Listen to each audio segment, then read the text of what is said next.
in the last session, you all competed in the first official round of the Summoning Circle, where you very easily bested your opponents thanks to some advantages that were given to Ascent Valier since you'd won the exhibition match at the start of the contest thing. Also good strategy. Also good strategy, yes. Also very good strategy. Good. We're also just cracked. Yeah, you are. You are. We're also just incredibly sexy. That too. Yep. Style points count for a lot in the Summoning Circle.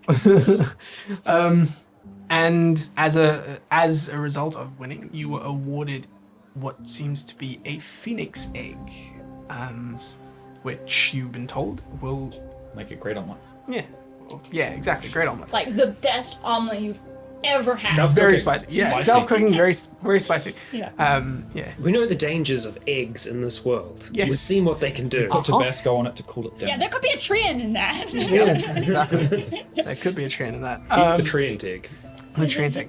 Yeah, so you were given this this Phoenix egg as a reward for completing or for winning against your opponents, and you were told that there is going to be a gala an after party to the Summoning Circle later tonight. If we pluck it once it's hatched, can we just get free revivifies? No, it's not Final Fantasy. that's not what Phoenix Feathers do. Yet. But Phoenix Feathers can be used for other things. Anyway, yeah, you were given the Phoenix Egg and you were told that there's a gala tonight as part of the first round of the Summoning Circle, and that a lot of important people will be there. Your presence was more or less implied to be compulsory, as you were the winners of the last of this round, and you would also be representing Ascent Valier. No weapons. No weapons, no foci. No crowns. The dress code was given, and you were told that you'll have some etiquette lessons with Issa at the end of the day. Mason got a date. And you were left to your devices to prepare for the gala in a very fancy guest house that houses very important guests of Ascent Valier. Yeah, that's where you are currently. You're all sort of contemplating your setup, outfit, etc. for the gala. Mason went to go get Lux. Hessel sat in his room quietly. And Ophelia read some books. Yeah, reading books, but totally not taking anything in Yeah. because she's too stressed. Yeah. Just yes, history. I have to go as myself. These have words in them. These sure do have words. Yeah. And Oh boy, do they would. yeah. And what was Callian doing? I don't remember. I was in the bath at one point. Oh yeah, you just I don't know if I'm still in the bath. You just have a spa day. I was also in the bath at one point. Yeah. In Callian's bath, or We have No individual comment. rooms. I didn't say what bath I was in. Cool. I was just in the bath. Yeah. It It is. left me to go get another person. Yeah. It's around about. I'd say it's around about I don't think all three of you one. can fit in. Well, between 1 and 2 o'clock at this point. You've returned with Lux. What is it that you guys would like to do? The day is yours. The party would start around about 9-ish. Right. And you'd have to have your etiquette lesson with Issa around 8. It was what time? Crash course it. What's that? What time did you say it was now? About 8 o'clock. No. It's 1 Oh, o'clock. it's about. Oh, yeah, it's between 1 and 2 o'clock. Yeah. So let's say 1:30. What about 1:15? Now 1:30 is fine. 1:30 is 1:27. better. Yeah. Now it's 1:31. Okay. In the library, I feel like we'll just be like, and then go upstairs, take a bath, get nice and fresh, and then ring for one of the maids. You ring the little bell that's by your door, and shortly after there's a knock on the door.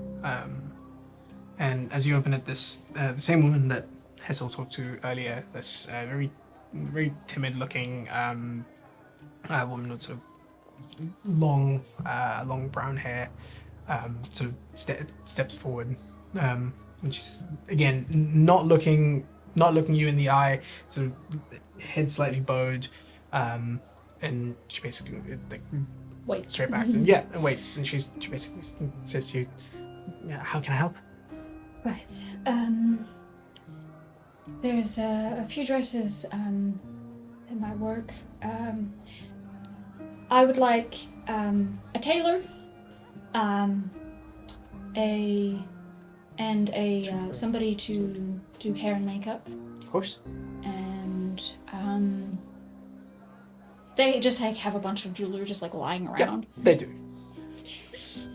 Just a pile in the corner. There's There's just, like, there's boxes a and- jewelry box. Instead of on the potpourri, dresser. it's fucking gems. Yeah. There's a ball on the table, and you're like, Yeah. oh, some mints, and you're like, no, these are fucking diamonds. Okay. The like fruit bowl in the center of the giant dining room table is just like crystal fruit. It's just like a whole diamond the size of an Yeah. It's like, apple. oh man, I'm kind of hungry. Giant floral centerpiece. Yeah. Also dance. Floral The- centipede yeah. is what I heard then. But Yeah, no, floral centipede It's just it one is. flower and then another flower and then another flower and then another flower. Yeah. But yeah, you find a jewelry box that houses jewelry of all kinds and styles. Again, this is a place that the people that stay here usually would have next to no use for to steal any of this stuff. Yeah. So I'm basically looking for someone to help me dress because I'm looked at some of the things here and probably not going to be able to get into them by myself. Somebody to help just fit some shit. Yep. And somebody for makeup and stuff. Yep. So. And that's fine. So in about 10-15 minutes, you get an entourage arrive at your door with there's someone to help dress you. The stylist, the tailor is also sort of a stylist that sort of looks at what's available and Yeah, what but might fit. can we add some of these Yeah, to that kind exactly. of deal? And they was oh yes, we can do that. Pretty much. And you see the tailor walks in, and if you ask for any alterations, etc., they pull out a wand and they start Fuck yeah. Yeah. Magic alterations. Yeah, That magic makes alterations. things easier. Yeah. I was giving them a head start to Yeah. oh, it's 1 o'clock Because, like- now, we gotta give it because some you time. once you settle on what you're wearing, you sort of put it on. It's a little bit it's a little bit loose, a little bigger. It sort of flicks his wand, and it just immediately Right. sizes to fit perfectly. this lunch. So it sort of fits the size. Yeah, I'll lay out my ideas, my concept for them, and And they sort of help with yeah. a few elements that can potentially. And then the tailor as well. It's like it's not just sort of magical alterations, but he can also add little bits of glamour to your clothing, which will make it stand out a bit more if that's what you desire. If there's anything sort of lingering effects that you want on your clothing that is available. One last thing, I'll just take the hat off, so I'm no longer disguised. This is what we're working with. Far better than what it was. It's different, and I like it. And he sort of looks at your horn. He does that little walk around and just sort of goes, we can work with this. And sort of sort of corrects your posture a little bit. Then he Ophelia's goes, posture is fucking perfect. My posture? He's still fixing he's it. still Yeah, fixing yeah. it. He's still fixing it. The amount of roughing it we've been doing. Yeah, just a little bit of a slouch. You're like, it's perfect. It's like, he's like, no, it's only 97%. Yeah. She's like, oh, His posture is perfect. she's like, who have I become? Pretty much. And yeah, so you go through the rest of however long it. Yeah, we'll time it so, getting ready for, obviously probably don't have to get ready at 1 yeah. o'clock, but I just wanted to get things sorted. Yeah. Start the process. He gets that all set up for you, and then and by the end of it, he's like, "You're gonna look marvelous," and sort of gives you a bow as he leaves, and he's gone. They're all just like, making little swatches. Yeah. Like, oh yes, this is the perfect color for the skin Yep. and for the hair, and Yeah, and you see like when he's when you're asking for like colors and stuff to be changed, and sort of he takes a look at your natural complexion and that sort of thing, and you see him just like conjure what looks to be a palette out of thin air, like a color palette almost, and starts to look at it and goes, color matching time. yeah, and he starts to like do a bit of color like magical color matching, and yeah, gets it all sorted for you. Sweet. Makeup, like the style, the makeup artist, as well as also sort of taking a look at what works. And she sort of looks at the scar and she goes, "Would you like that covered, or you gonna keep that? It's perfectly fine. Scars are." Have I seen many people, like, there's a lot of scarred up people, besides you. I got, I mean, it's like in the general... I got them all over my body now as well. Yeah. Well, yes. So the thing with scars that you've noted is that it is people tend to wear it with pride a lot of the time. In Astral Claws. Yeah, in Astral Claws you can see a lot of people with scars, and that's more because like the way they settle disputes here is to shoot you in the kneecaps. But yeah. Can you just wear some shorts? Like, hey guys, look at this. Yeah. Look at my kneecaps. Lack of- Got shot here, got shot here. Yeah, exactly. I still have kneecaps. Yeah. I won. Should have seen the other guy. No kneecaps. No kneecaps on them. It's Right. not shoulder pads, then kneecaps. It's like when they replace your toe with your thumb, and it's like we take your shoulders, and it's yeah. just kneecaps. That's not how that should work. But yeah, I will keep them as is. perfectly fine. And she sort of gets to work, sort of figuring out what your. And I'm look figuring is. they'll come back later. Yeah, exactly. So after they've left, I'm gonna go to Hessel's room. Cool. You walk over to Hessel's room. Right. Knock, knock on the door. You just hear it. Come in. I open the door. It's Everything's like dark pitch black. inside. It's dark. There is the slightest slither of light that's coming in, and you can see that it's hitting one of the mirrors that's in here. It's probably one of the best mirrors that Hessel has had in quite a while. And you can see that he's just sitting there. In the darkness of the room, there are 4 other skeletons in here. Smells like lynx. And there is a bird that's just nestled in the bed. Manibus has just made a little nest. And you can see that Hessel just has his elbow out. He's topless at the moment, and he's just tattooing the last of a few runes just around his elbow at the Ow. moment. And he just, like no expression, just like looking at the slither You of still light feel that's hitting the pain. window, and just kind of just You working still feel around, pain. applying a new spell. Ophelia takes us in with her dark vision and everything and goes, thinks in her head, intervention time. Goes over to the curtains. A light floods in, and you can sort of see the room in a bit of light. And with a bit of light in here, this is a lot less goth than Hessel Yeah. wants it to be. Yeah, like the yeah, it's atmosphere like- was like. Yeah, but as soon as the light poured in, it's just like, ah. There is another new spell that's just on the back of his left shoulder that's just kind of still bleeding slightly. It's a beautiful view, don't you think? What is? Out the window. Oh, the city. Yes. Or the landscape. Or the weather.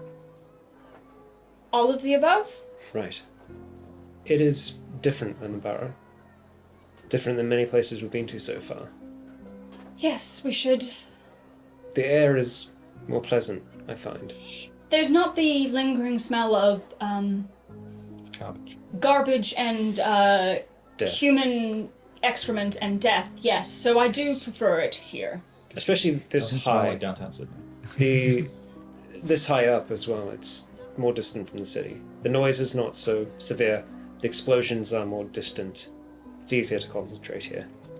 Yes, and did find myself a little lightheaded when we first got to the top of the mountain, but that seemed to fade eventually. It's kind of like being in the mountains with the goats. Of course, that was rather perilous. I nearly fell to my death. Yes! There's been a lot of that. Can I help you? Are we still friends? Yes.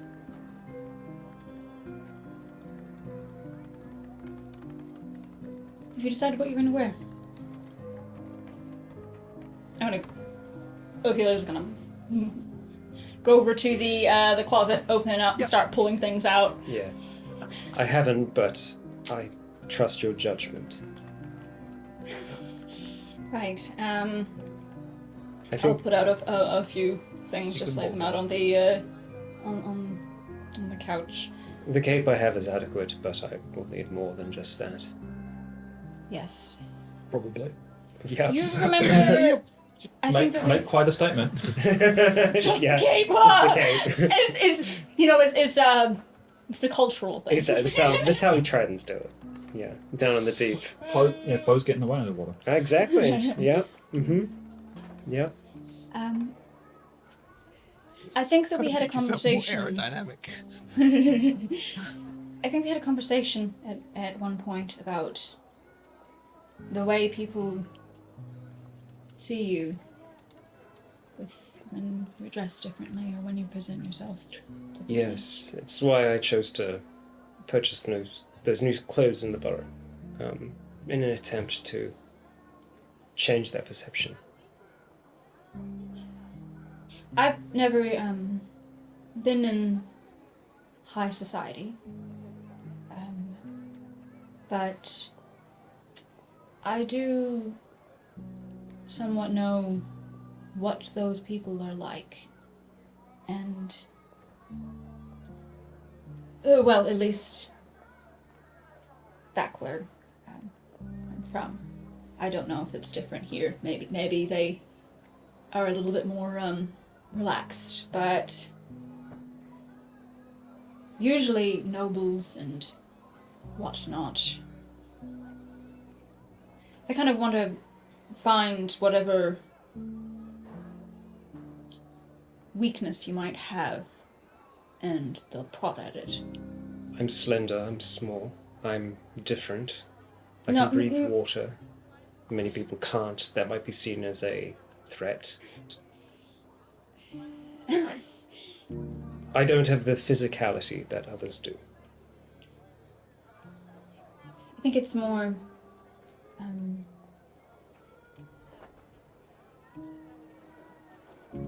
oh, you should be fine. I don't think much can faze you right now. I don't think so either.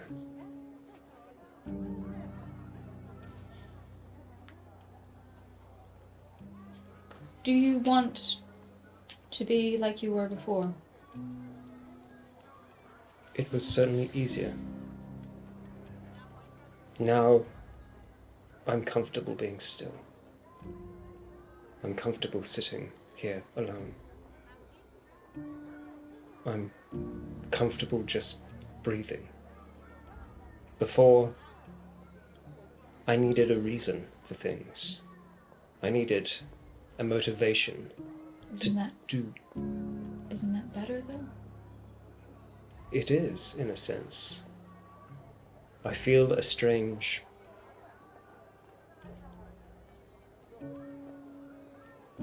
I'm content, but not. I guess if you can't feel emotions, you can't feel satisfaction Yes. or that we won, or that you have new spells. I know what I would have felt, or what I should have felt, because I remember who I was. I remember that I should have been proud of all of us. I remember that I should have felt satisfaction in that accomplishment. I remember what those feelings are, but I can't replicate them. Maybe you can learn. The problem is I don't want to. Or rather, there is a lack of motivation. I fear the longer I experience this different sense of being, the harder it will be to break, or the less I will want to break it. I don't want that now. I don't want for anything. I feel hunger, I feel thirst. I don't feel desire. I don't feel passion. Do you feel sad? No.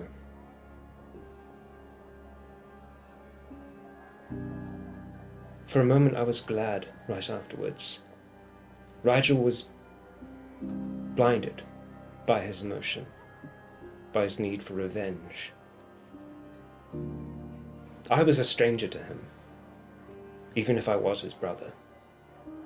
But my words could not reconcile what had happened. He had felt it more than I. But even so, it made me feel in that moment that emotion was reckless. So it's complicated.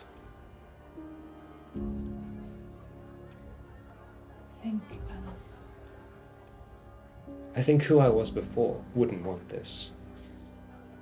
But who I am now does not care.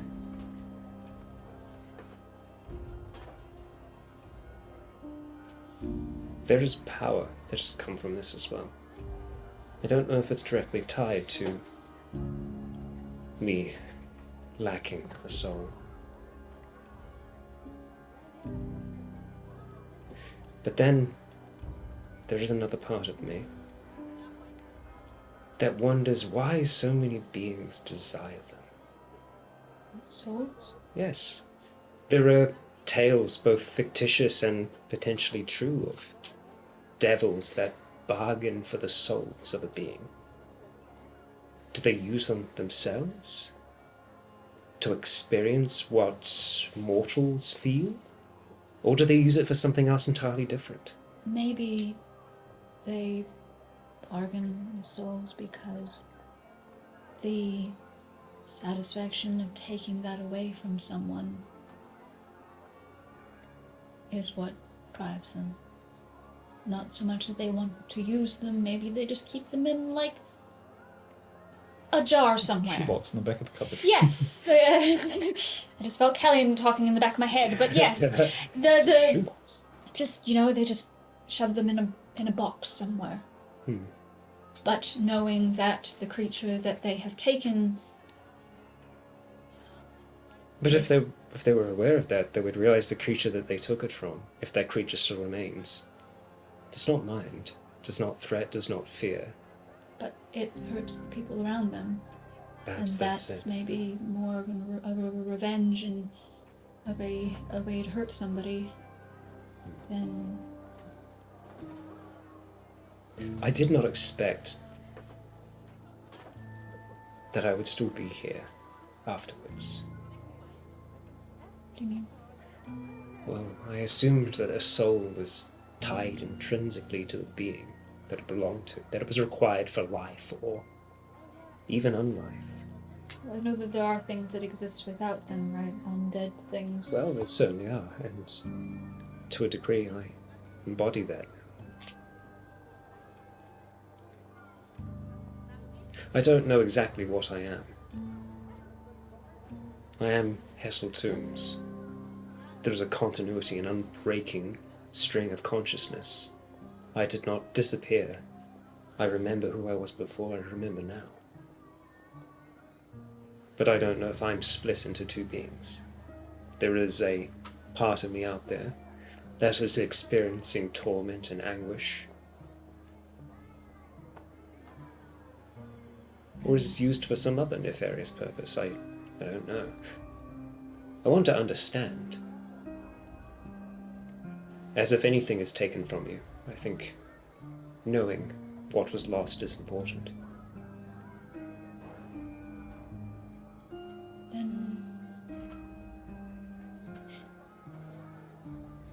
how about we make one more deal, then? Very well. We'll do our best to get that back. Get that piece of you back. And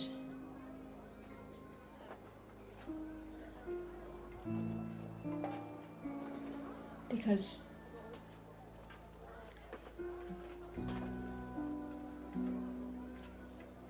I'm sure that there would be some people that are fine with the way you are now, and it might seem like an advantage, but I think that the person that you were before, your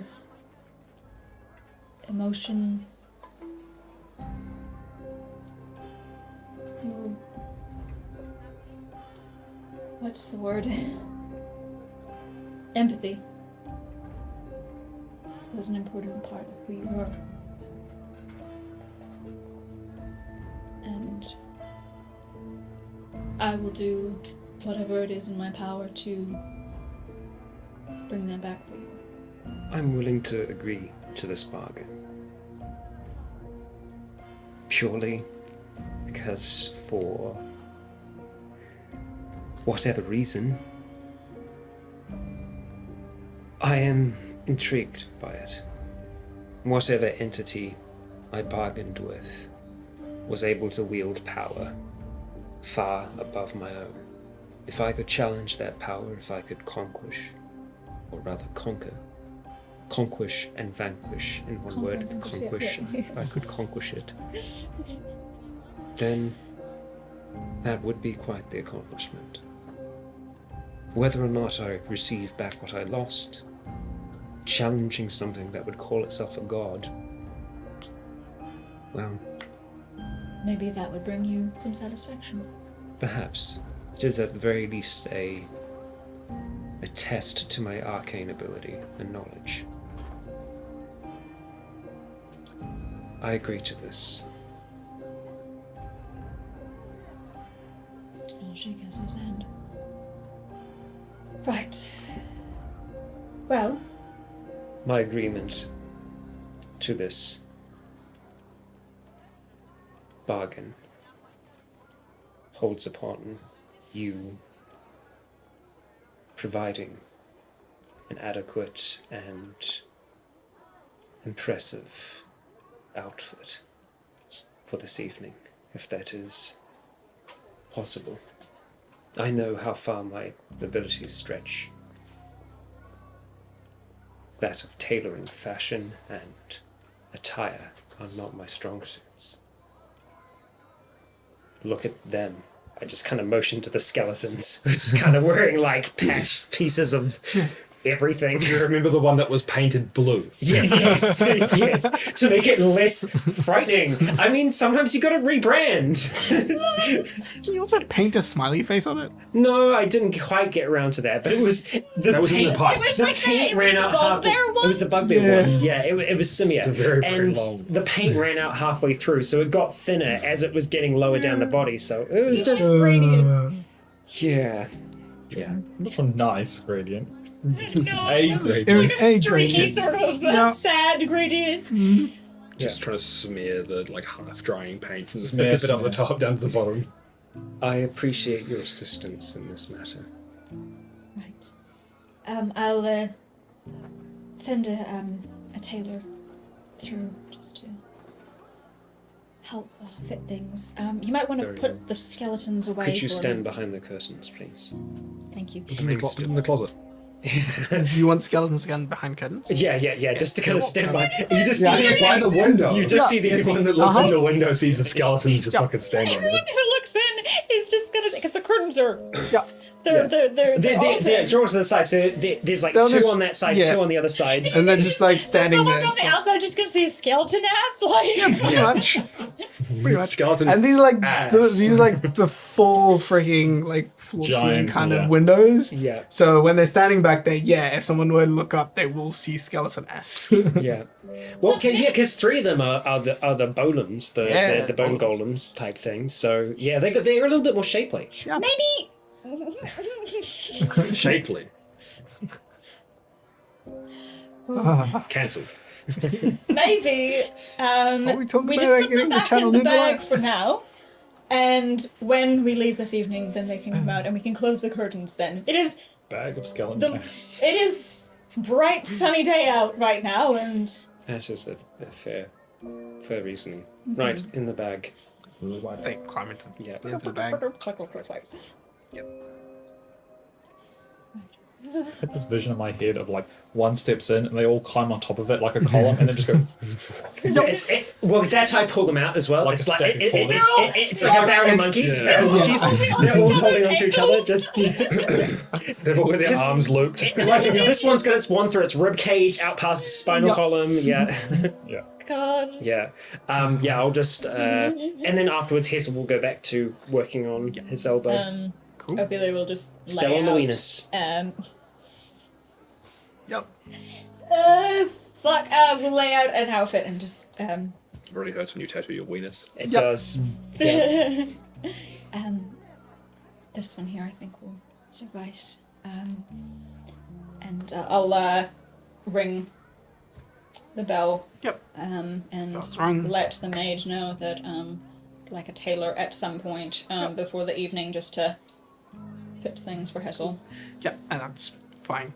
You notify that the tailor will be here about 30 minutes before you have your lesson with Issa. The tailor's probably doing their rounds. Oh, yeah. We're all going for outfits, Absolutely. so I will just It's just a tailor on retainer here.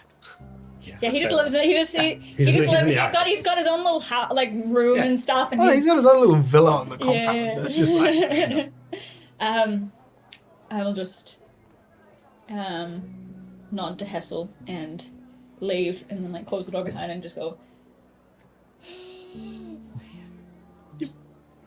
That's kind of fucked up. Go back to my room. all right. Mason, what are you up to? during that Fucking sorry. during that whole time after we got back, I was showing Lux around the place, and she was kind of informing me what each of the rooms were. Yeah. I was showing her the rooms, and she was going, "This is this." Yep. I was like, "Cool." And she, Cool, I know nothing. she's one of those like you get the sense as you're sort of taking her through the place, like she's been around high society quite a bit. Even though she's a tavern owner now, she seems well traveled. Yep. Like she'll tell you That's not how you describe woman B. Well traveled doesn't mean that, Dan. You're just a bad human being. get your head out of the gutter. No, she's well traveled. She's comments on some of the architecture of the place, and like the stonework that's been used here is interesting, and some of the when you take her into the the library study area, she looks at some of these books and she's quite impressed with the collection. She notes the sort of the paintings and stuff that are around the place. And and you can see there's like it's less about just talking and making conversation. It's more she's actually interested in this sort of stuff. But yeah, she keeps Like a museum date. yeah Yeah, but this is where I'm staying. the night of the museum. Yeah. And then sort of after You're an that, exhibit. so should we figure out what we're going to wear for the evening? Of course. I'd probably trust your judgment better than my own. Right. And as she walks, as you guys go into the room, she picks up the bell and just sort of and rings it. And comes over and she also asks for the tailor and stylist, etc. brought over, and Yep. they come through, and she sort of picks a few outfits for you and for like you get a sense she picks her outfit first, and then she builds yours accordingly. Oh, as I would have expected. Yeah. You were just there to be. You're the arm candy. I'm so You're sorry. You're the arm Yeah. candy. I'm the one that got invited. I'm the arm candy. Exactly. Yeah. I'm the +1 to my own event. Yes, exactly. And yeah, so she goes ahead and picks out her outfit and then sets up yours accordingly, and they're all fitted by the tailor, and Yep. yeah. Sort of during the processes go. You've obviously done a bit of time not being yourself in places, Of course. with sort of disguises and the like. How did you adjust to sort of being yourself again in places like that, after coming out of places like that? Very slowly. It takes a while to look at the mirror and actually see your face. There's a bit of adjusting in the sense that when you're so used to being in disguise, when you see yourself outside of it, I don't know that bitch. it's startling, it's jarring. I'm imagining, like, I probably would have been like 5-10 minutes into this, into the fitting, so like things that either I'm getting fitted or she's still getting fitted, and I'm just sort of sitting on the bed watching and talking. Yeah. But you get used to it after a while. You start discovering that once you looked at yourself in the mirror enough, sometimes you actually like what you see, and it becomes comfortable. Right. I'm not asking this for myself in that way. A feeler that I travel with, I think is having some hard times adjusting. Being on the run for so long and having to be someone else all the time is difficult. I think that she could use the confidence or the advice. It's better to do it not cold turkey, if that makes sense. Yeah. Wean yourself off it, slowly change your appearance to be closer and closer to yourself. Yeah, I think if you could have that conversation with her over the next couple of hours, I think it would come better from you than it would from me. Love to. Awesome. What about this? And I'll just go over to the wardrobe and get something that like looks nothing like what she's wearing. No, not at all. I know. Yeah, like I grew up, my mother was a seamstress. I know, like, and I could have done this for both of us if I wanted to, but it's way more fun to piss her off with it. Yeah, she looks at it and there's like her face immediately falls and she's like, let's table that for a while and come back to it. What if I'm the one in the dress? As much as I'd love to see that, perhaps this isn't the event for it. Mason would look. We'll see. Yeah, Mason Mason's will one of rock those a guys I dress. was talking about earlier where he wears the guys in the corset. That's just like, And everyone's like, damn, okay. I'm not sure anymore. I was confident in my sexuality before, but yeah, and it'll just be sort of like banter and sort of catching up with what's going on, what's been going on for the evening, until that sort of. Like she catches you up on what's been going on her end as well. That's where a lot of it is just she's been doing a whole bunch of renovation, repairs, and that sort of stuff. Yeah. And you do notice, like, when she's trying to dress and stuff, her back, which was at one point Gaping hole. yeah, it's there's a scar left over on it. Even though it's healed, but there's a bit of a leftover scar. And that patch of skin almost looks like it's a slightly different color to her natural complexion. Yeah. So how did that happen?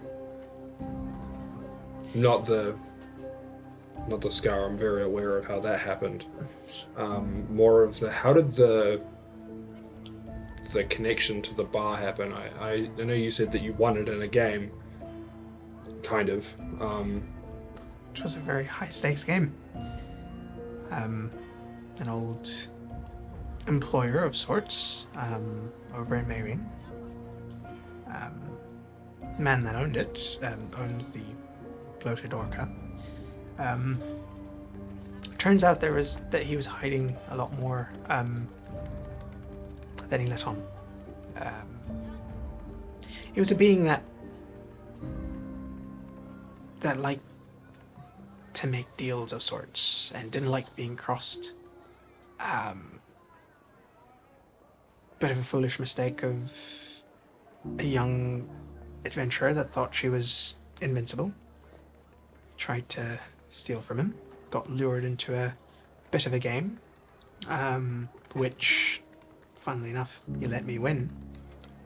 And that the terms of the contract were a bit fuzzy. Bit dubious. Bit dubious. Should read the fine print. And I won the bar, but also was connected to it, in body and soul. Have you thought about passing it on? I don't think I can. Do you still have the agreement, the contract, your side of it? It wasn't a traditional contract, so to speak. Words and names have power.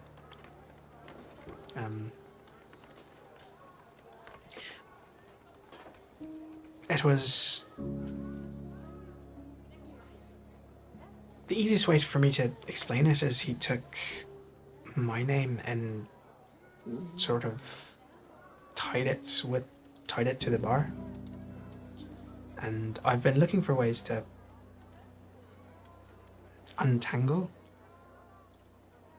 from it a little bit, and haven't been able to find it. Do you remember the individual's name? Morian. Where is it? Give me a second. Morian Troy. Morian. Yep. Morian Troy. And Troy spelled Troye. Just to be annoying. Yes, just to be annoying. Just to be annoying. Damn fantasy names. Call up the wrong person. Yeah. Yeah. And that was over on Marion. Over in Marion. How long ago was that? Around 15, 16 years ago now. I'm really starting to question how old she is.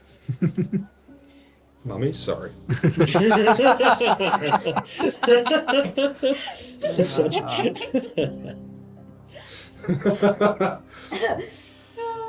Mason's got himself a sugar mama. Yeah. No, I bring the money.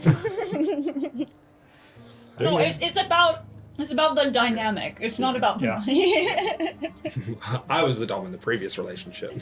Yeah. All this muscles into a wallet. Right. I don't know Marion that much. Did you spend much time there?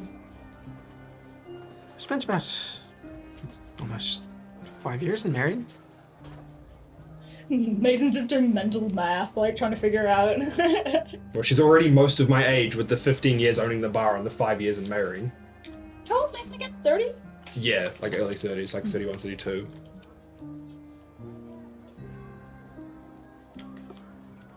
Right.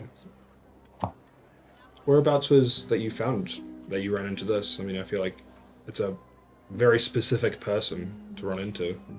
Right, he was, I forget the name of the place. Where's the Marion map? I might have it. Hold on. Yeah, I know it's in No, I do not this have it. chat. Hold on, No, I give me don't a think you have a second. I will printed find one. it. Right. It will be found. Just to be really, really difficult. Yeah, no, that's fine. Okay, I thought he was older. Can't believe Mason's the dad of the group. I mean, it was I always, can. it was always the case. Yeah. Pretty sure it started with a G. I feel he was like 20 at this point. I'm going to be the same age as whatever she was at the beginning of the campaign.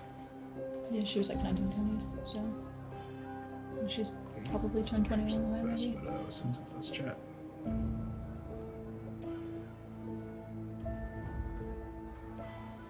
We'll get you this. This name is available. Is someone. Yeah, it was where we did the test campaign. Yeah. Oh, the one recently? No. No, the OG The old test one. campaign before we Yeah, started. it's the city that we were in that we blew up. Yep. But I can't remember the name of We it. didn't blow up anything. We didn't blow up anything. We did blow up Orca there though. Right, we That's did do true. that. We did That it. was I on forgot our that we did that do was that. on our account. It wasn't us, but it was people who were after us. That's what it is. We are responsible. Like, Greedo. Greedo. burrito, that's right. Greedo. Town called Greedo. On the southern coast of Marion. No, the southwestern coast of Marion. Yep. Hey, I still have the logo for the Blooded Orca that you drew. Oh, that's good shit. That boy. Right. Have you ever thought about going back to Marion? Not particularly. I see that as more of a place where I learnt the things that I shouldn't be doing in life. Many mistakes were made and enemies aplenty as well. I don't think I'd want to go back. Fair enough. I'd like to hear some more of those stories about the enemies that you made at some point. Buy me dinner first. I've brought you here. You get dinner here. I worked hard for this dinner. Here, eat one of the crystal fruits. They'll be happy. Eat this diamond, okay? It might not be nutritious, but it's definitely valuable. It's an expensive meal. Yeah. Yeah, and she just continues sort of talking to you and giving you a bit more. The value of the meal is the cost of the replacing all the teeth afterwards. I just swallow it whole. You'll be constipated after. Anyway, Callian, what are you up to? After a long ass bath. Yeah. Got like very little idea of what I should. I got like an afternoon that we have to be Yeah. ready for, and I'm like, the hell do I do in the meantime? Yeah. Resting? What? Yeah. So it'd be going through the collection of outfits they have there. Yep. Speaking with the Most- tailor, the stylist, all that stuff. Most likely, probably also like going to the other rooms, just being like, are these similar? Are these different? Like, I have no idea. Like, what Like knocking on do the you even wear to one of these things? knocking on like each door, like, hey, do you have any like clothes in here? Like, and Lily's like, yeah, what? Just trying to be like, is any of this something I would wear? Yeah. Callian's trying to- obviously never been to like fancy dress. No. I don't think any of us have. No, this is like 4 levels of fancy dress above the fanciest dress I've probably worn. Yeah. In fact, probably the magical half plate I'm wearing is the fanciest dress he's ever worn. So that would be a lot of it, just being like, wandering through wardrobes, being like, what? Who am I? Yeah, and you do so, and eventually you find something that sort of fits your aesthetic, and get that. You grab that, and that looks fine. You speak to the tailor and the stylist that are around. Is it Yeah, supposed probably. to fit like this? They're like, No. Yeah, it'd probably be like not a lot of like just talking to them for like the minimal amount of like making things work and stuff, because Yep. I don't want to have like the crap, what's that movie? Oh, I forget. Anyway, Anne Hathaway becomes a princess, and they just have this swarm of people come in and Just don't? like Princess yeah, Diaries. yeah, Princess yeah. Diaries. I Would not be looking forward to it. Don't ask me how I know this. Yeah. It's a movie. Just enough to like make the things Yeah. fit, and then I'd try and It's like, do yeah. like the rest myself, and Sweet. and there'd be probably a bit of that, and like walk around and see this house in the meantime, and Yeah. House also has like it's a chill time. big fun. It takes you a good long while to go through and explore this place. Your steed has been summoned, right? Yeah, Yeah, just Yeah. chilling out in the he's outside at the moment. Yeah. He Go visit him. something outside. Yeah. Yeah. But yeah, you managed to get through all of that, no problem. And by the time you guys are all sort of wrapping up your sort of thing, it's starting to get later and later in the evening. Probably have a meal. Yeah, at some like- point. A light meal Light because meal, like yeah. you know there's going to be food at the party, and yeah, have a bit of a snack before. Just so we don't like pops out. Yeah, exactly. Yeah. Ophelia probably got briefly lost in the in the house. Yeah. Just like, okay, I know that I turned left here, but everything looks the same down this corridor, and just keep on walking till she finds like somebody else. Yeah, and you do. Like one of the servants in the house sort of stops and sort of asks you whether you're lost. Oh no, of course not. I was just going to the kitchen. I'm an That adventurer. way. Ah, yes, thank you. And he points the opposite way to where you're going. I'm an adventurer. I'm adventuring. Yeah. Yeah, I know where I'm going. Just breaking all the urns. I'm looking for I'm never Adventures are lost. like cats. I'm never lost. I'm just adventuring. I know exactly what I'm doing at all times, and Walk it. Yes, yes. Exactly. I'm just following you because I felt like it. Yeah. You happen to be going the same way that I'm going. Experience. So, yeah. Eventually, the evening comes, and you all, the tailor and the stylist, make their rounds to each of your rooms and get you all prepared for the evening. Does Lux come and say? Oh yes, something to yeah. Ophelia? So during that time, and so you do get a bit of a knock on your while you're sort of wandering about the house. You sort of see. I would have been in Yeah. disguise for that, probably. Yeah, she knows what you disguise as, right? She's seen a couple of them. Yeah. Yeah. So she sees. Ophelia has a walk. Yeah, Ophelia has a. I mean, it's pretty hard to change your gait. Yeah. Yeah, as Might have aimed at this as you're wandering around the house, you bump into Lux. Lux. That's right. Ugh, names. And she stops you and she says, your house goes back down to me. "Mason said you might need a little bit of help adjusting to your natural self. I've got a bit of experience with it. I'm not nearby. Yeah. Yeah. I'm checking out the pool. What's the I understand it's bond not a like? very easy conversation to have. If you'd rather that we do that another time, just to let you know, I've got a little bit of experience with it, and I'm more than happy to be an ear for you to. Just kind of like, look, we're just in a hallway, yeah. Yeah, you're just in the hallway. No one's somewhere. No one else around. No, I'm sorry. You've been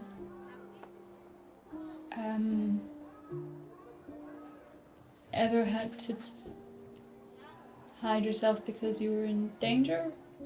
You see, she at this point she's still in her normal clothes. You see, she reaches into her sleeve and she pulls out what looks to be a bracelet that's on her wrist, and she sort of turns it a little bit and rubs a sort of jewel that's on it, and you see her sort of shift into or sort of just illusion herself into a completely different people. Is that a yes then?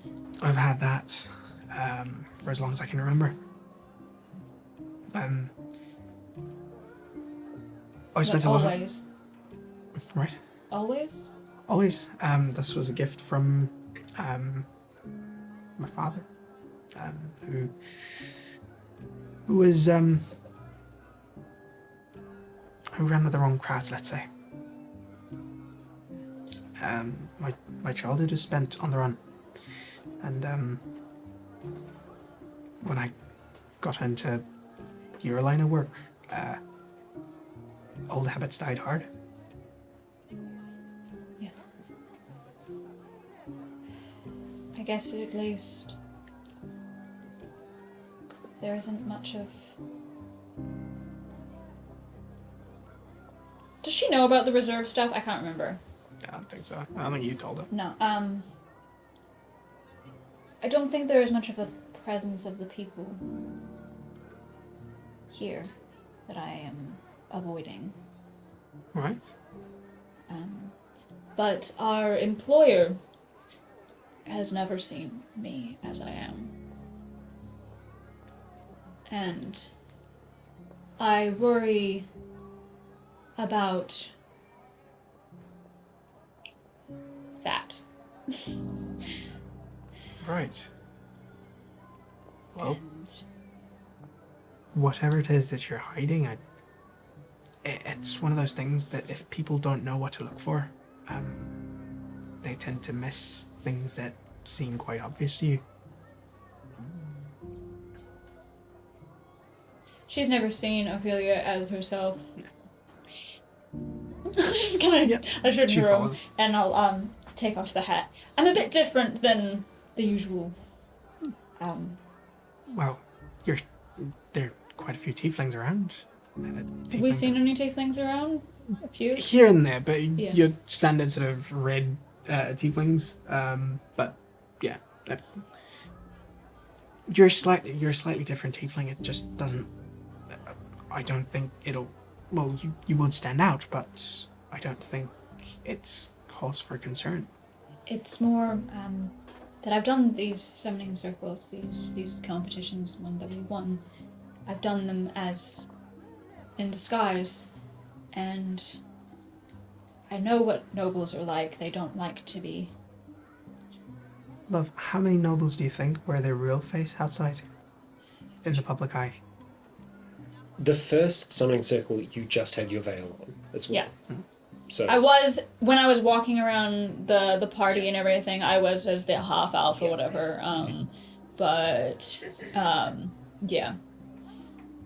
Probably the only time you'll see nobles with their real face on will be an event like this.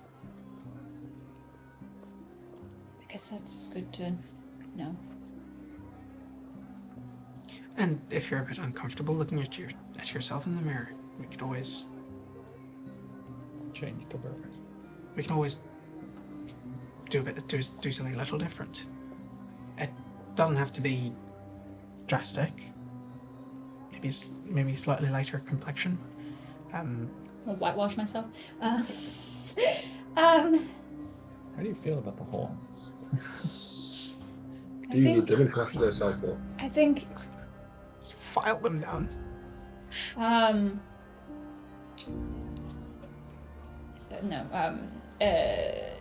The horns stay. She puts away her fucking sandblast. Plasma torch. Because yeah, like goat horns, they've got nerves in them. Mm-hmm.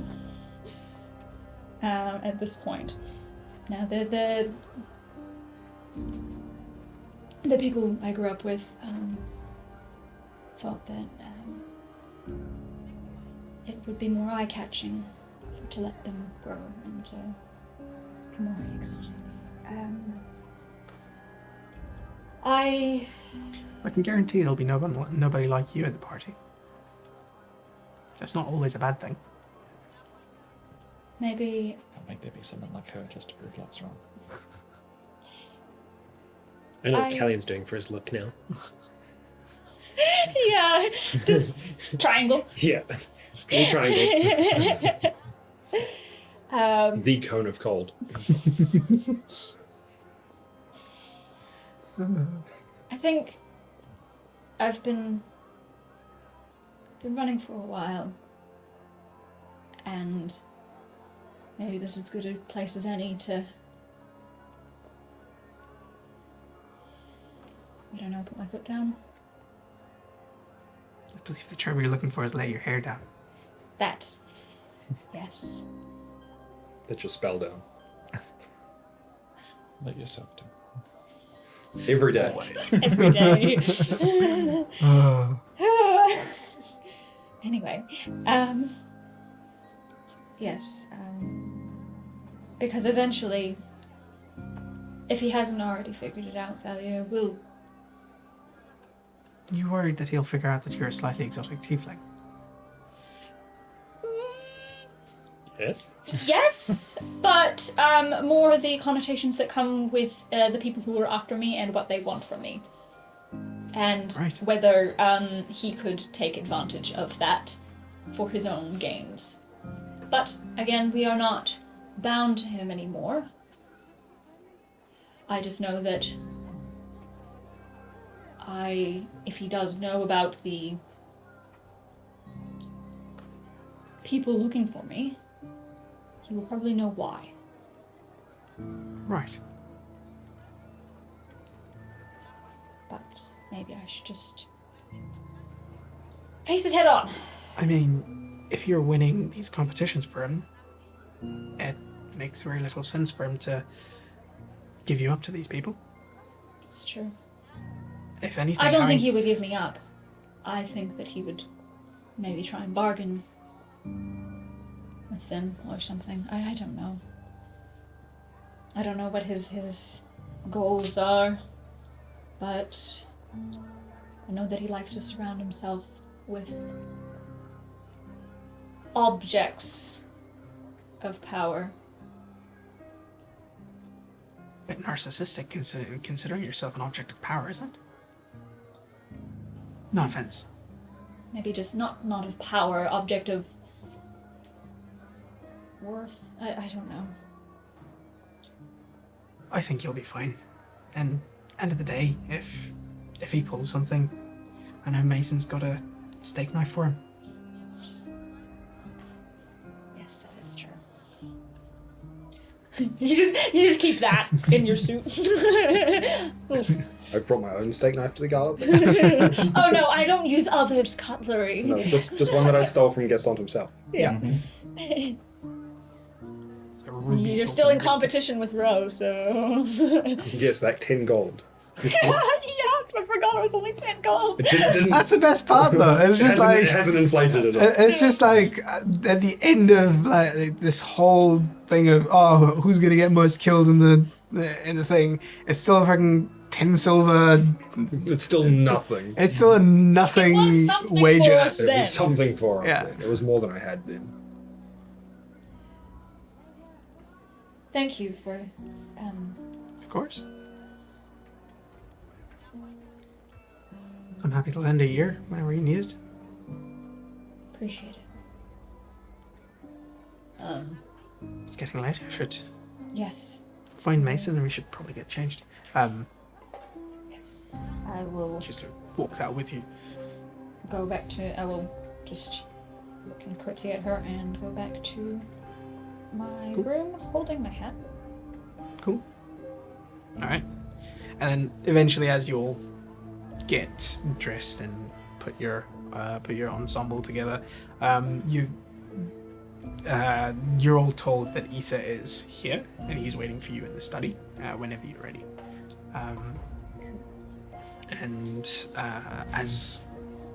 As about 8 o'clock approaches, Are we expected to be dressed ready to go? Yep.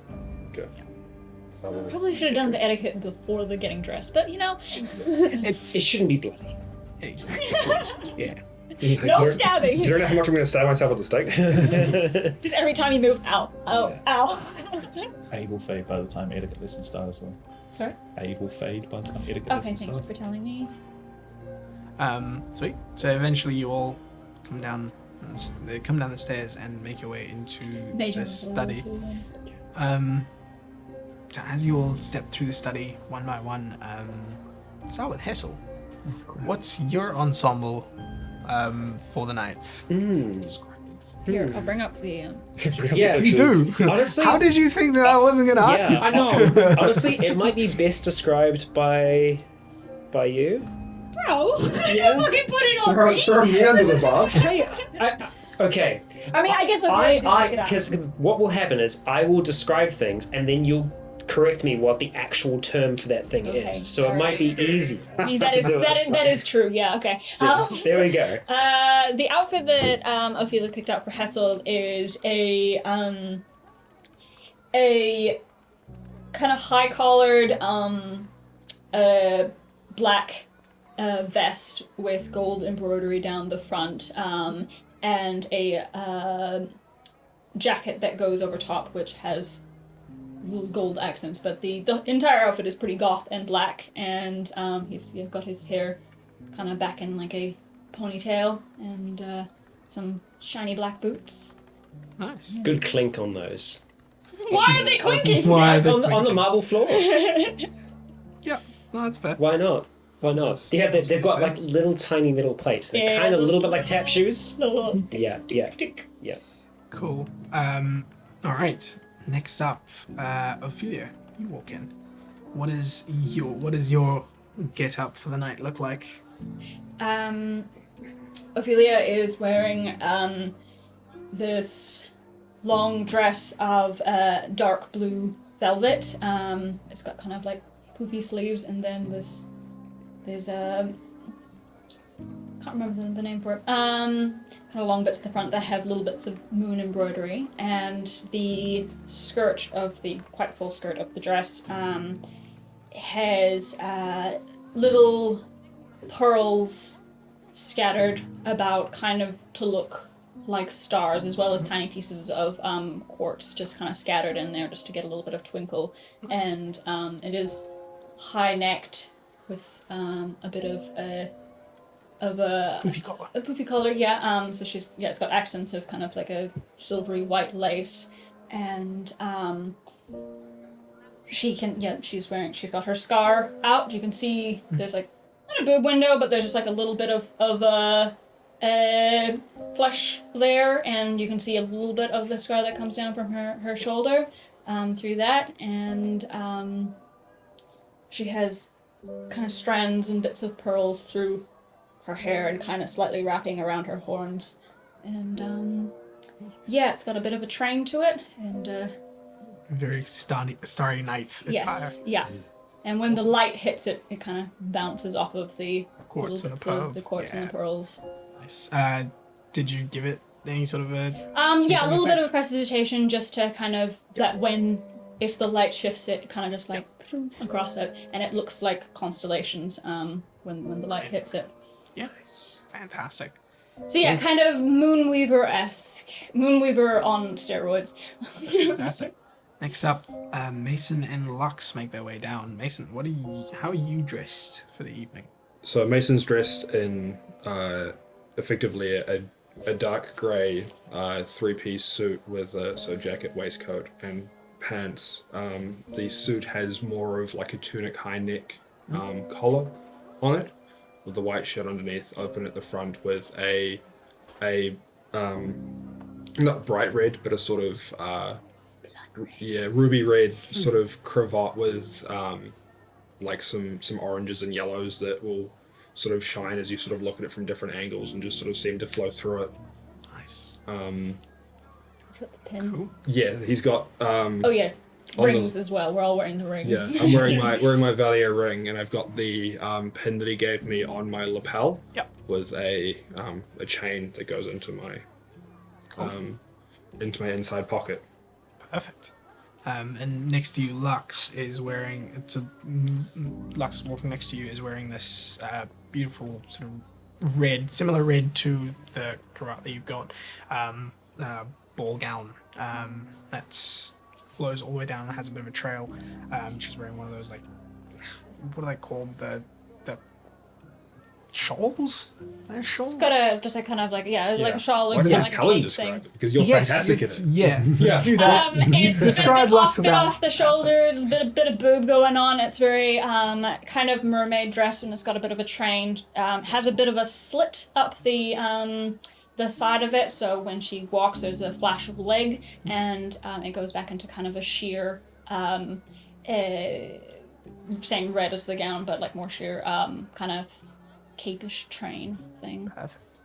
That's far better than what I could do. Yeah. That's what I was like, I I thought you were going to throw it to me, and I was like, I'd get halfway through it and go, can you like say what this is meant to be? Or- I will. It's like a red outfit. It's a red- It's yeah. a dress. It's got stuff on it. Yeah, basically. I'm better at women's fashion than I am at men's Cleavage fashion. and- Please. I will put the designs up online after Yes. this episode airs. Fantastic. And Callian, the final one to make your way down. Do you want to say it? Since Give it a shot. Give it a shot. You got it. Give it You a got go. this. Give it a You go. got this. Give it the old college try. Yeah. Yep. And if it doesn't work, we'll pass the guys. Yes.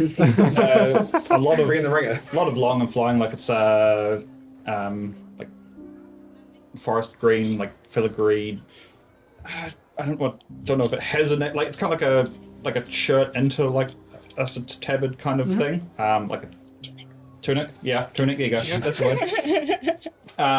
That has like autumn gold cuffs and accents across like the collar and edges, and then over the top an even darker green, kind of like sleeveless robe. Yeah. like a Cloak sleeveless kind of cloak, thing. yeah. Sleeveless cloak Nice. robe kind of thing. And then he's done up his hair with a few extra braids and stuff, and sort of threaded some of the assorted rings that they've got around onto the horns, just with bits of ivy that have druid crafted up to hold them in place to tie them together. Brilliant. Fuck yeah. We all look Yeah. Hot. so good. Phenomenal. Yeah. All right. Yeah. As you all sort of walk through, you see Issa standing there, and he's wearing that white. It almost looks like the naval officers ensemble, Yeah. but in like Formal wear. yeah, formal wear, but in white. So it's white with silver, silver bits accents. Yes. Nice. And his hair is tied up in a very neat braid that goes all the way down his back. He's not carrying his sword or anything of that sort. You can see on his wrists underneath underneath it you can see a few sort of gold bangles on either sides, and he too is wearing a Valier ring. I've got mine on my middle finger. He's also wearing his Valier ring. And as he sees you, he says, "Well, don't you all look ravishing." Wonderful. So, etiquette. I probably would have got just like magically, so it's not like actually done onto it, but just like center of the back of the outer cloak would just be like just a thin gold outline of Valier's symbol as Perfect. well. Yeah. Yeah, I'll probably do the same in like silver. Sounds good. Oh, she's also got a little bit of like gold eyeliner just so her eyes look more More gold. More gold. Sweet. I mean, Issa's also so looking at Issa, his face. He's also wearing a bit of light makeup, Nice. and you can see under his eyes he's got sort of dark. Kohl. Yeah, dark eyeliner. Again, Gilf or Yeah. GG. Yeah, he's got so we don't know. GG is a good such a fucking GG. He's got Great. he's got the dark eyeliner, and on his forehead there's this sort of diamond mark that he's put up there as well. You should be careful, fans will try to steal that. Huh. Yeah. Yeah. But yeah, that's it's Issa's look, and he sort of looks towards you and he goes, "Right, etiquette." And he sort of goes into this whole etiquette lesson, sort of teaching you how to, like, it's less about how you sort of walk and present yourself, because that seems like you're fine. Your posture seems to be okay. It's hard to unlearn those things as Yeah, well in exactly. an hour. Exactly. So it's less about that, just more things like it'll be very clear who the sort of high society people are at the Pecking order. yeah, it'll be very clear what the pecking order is, because the ones that are at a much higher station than you guys, are much higher sort of status. You guys, they'll be wearing black rings, and these are people who you only speak to if you're spoken to. You don't just walk up to them and start up a conversation. The next tier down from that is silver rings, and you see Issa's wearing one of those. And then the next tier down from those, gold, and then bronze rings below that. So silver then gold? Yes, silver Okay. then gold. Is it silver or is it platinum? It's silver. Okay. And what is the it's etiquette with the silver silver? color, yeah.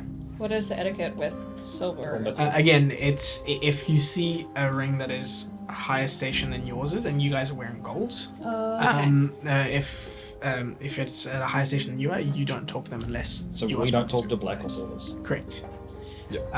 But we can talk to gold and under. Yes. But why would we talk to under? Now you're getting it. Exactly. Exactly. I've learned my etiquette lesson. Exactly. It's all just Yeah. It's considered rude to sort of raise your voice and shout and that sort of stuff.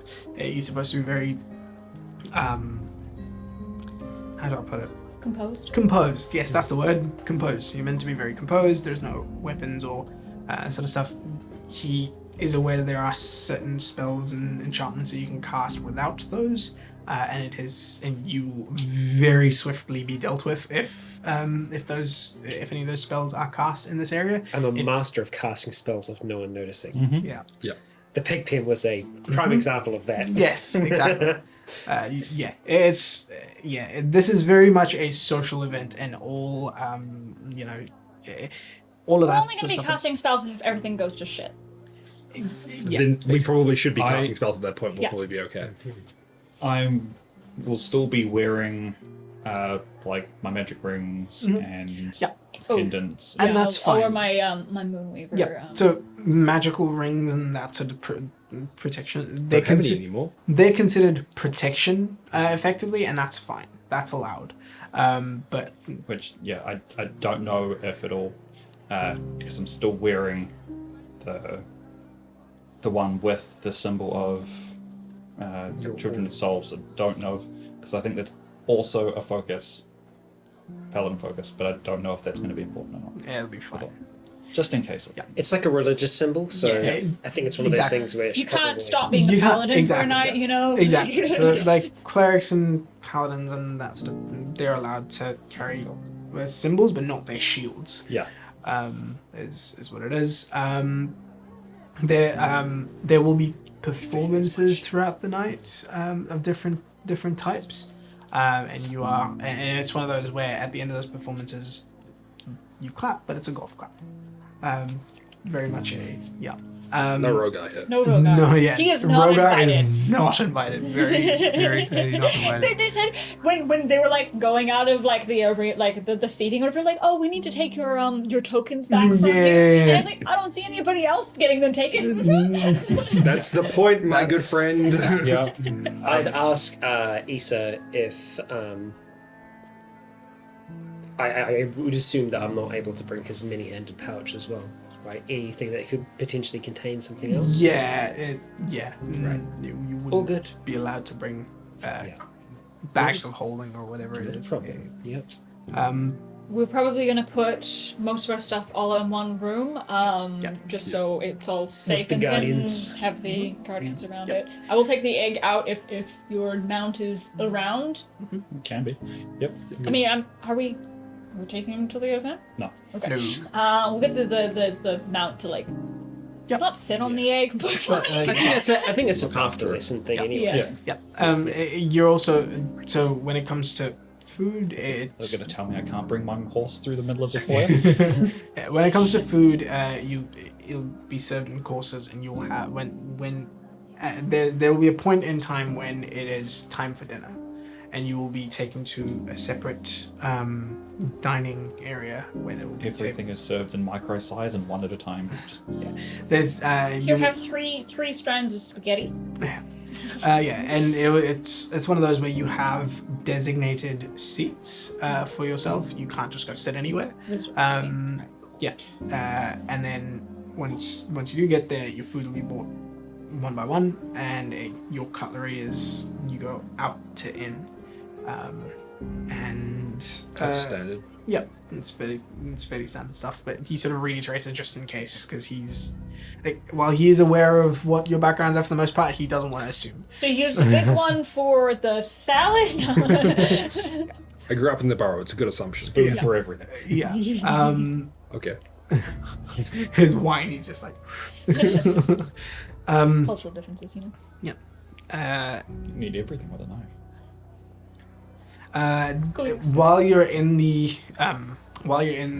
the non-dinner area, there will be sort of people walking around with plates of food and snacks. Canapes and Hors with d'oeuvres. and drinks.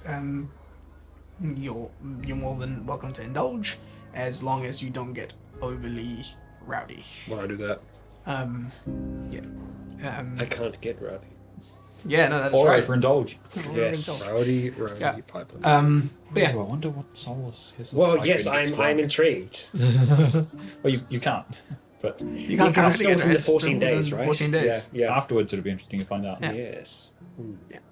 But yeah, that's effectively the gist of it. If you guys have other questions, Issa will happily answer those. But yeah, Right. that's effectively what it is. And he says, well, that's about the gist of it. Fairly sure you'll be fine. They're not. A little rule broken here and there is generally goes unnoticed. But if you make a habit of it, if you stand out too much, No dancing on tables. yes, no dancing on tables. There will be music played where you will be allowed to dance, but it is customary to dance with a partner and not by yourself. And even when you're dancing, it is more of a waltz as opposed to a whatever. Bump and grind? Yes. It's called grind and bump. Oh, in here. yes. Yeah. No cramping. No copy. Now watch me whip. Yeah. Um, One other thing. There will be the higher society. They are allowed to bring pets of sorts. So you will see creatures wandering about. Just don't touch them unless you are invited to do so. What's that? Black ring? Yes. I was like, hi, here's my dragon. He's chill.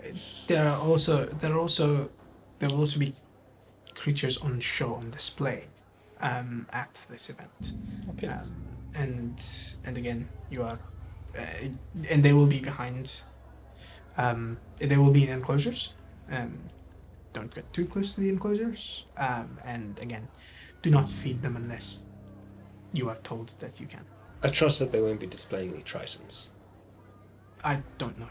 I genuinely don't know what the creatures. You will don't be. feel anger about that. I don't feel anger, but there is such a thing as self-preservation. Issa has told me that not so long ago, in the burrow. There used to be a delicacy Exactly. of sorts. But yes, Just curious. I don't know. I don't think so. As it is a bit more frowned upon now that Tritons have, I'm sure there'll be Migrated to the- no complications at all. of course. Isa, Yes. might I ask a favor? I was wondering if you would be able to escort me into the building. Of course. Just so I have a face that Valier likes next to me when Understandable. he first sees me. Well, we've got a few more minutes before we have to leave, so I feel How free are we to. getting there? We've got a carriage coming. I'd like to prepare our space as much as possible. I'm going to set an alarm, and perhaps if you do leave your friend here, along with my friends, we'll be able to protect what we leave. Would you like me to make sure that your drawers are kept safe? Mason. Yes. I'll leave my my draw pack in there. How do they feel about like prestidigitation? It's That's fine. fine. So I can just like clean the sweat off of my it's brow. like small glamour is fine. It's like it's sort of big showy spells that shouldn't be cut. Like it's one of those things where if you can just like quietly mutter something under your breath and wipe the sweat off your brow, fine. If you can quietly mutter something to hold concentration to have your dress glow a little bit, that's okay. But like a full-blown disguise is considered rude. Right. Because it's like Lux said at one point. These people don't show their real face outside in public. A lot of them don't show their real face outside in public. But when they're in these situations, there is a unspoken rule that everybody here is showing their hand. Like you know, it's Level playing field. exactly level playing field. In the event shit goes sideways, so that everyone's fighting with snake numbers. Yeah. Yeah. All right. Seen Valier's black ring. Yes. I'll prepare the room, and I will leave for now. And you do so. I walk a horse through a house. You walk a horse to the house. And yep, you complete your final setup before you leave. And Yeah. and you Cast hear alarm around the room. your alarm set. And you hear shortly after you hear outside sound of wheels like wheels on road. Okay. Yeah. And as you step outside, you see a carriage that is drawn by what look to be 2 unicorns. Shit. And it's a really fancy looking black carriage with sort of gold accents all over. And it has Valier's symbol on either side. It's got spinners. Yeah. And It's got the what's the little thingies on the back, the fin things on the back of cars. Spoilers. spoilers. Yeah. Hassel's just having childhood flashbacks to this moment. Yeah.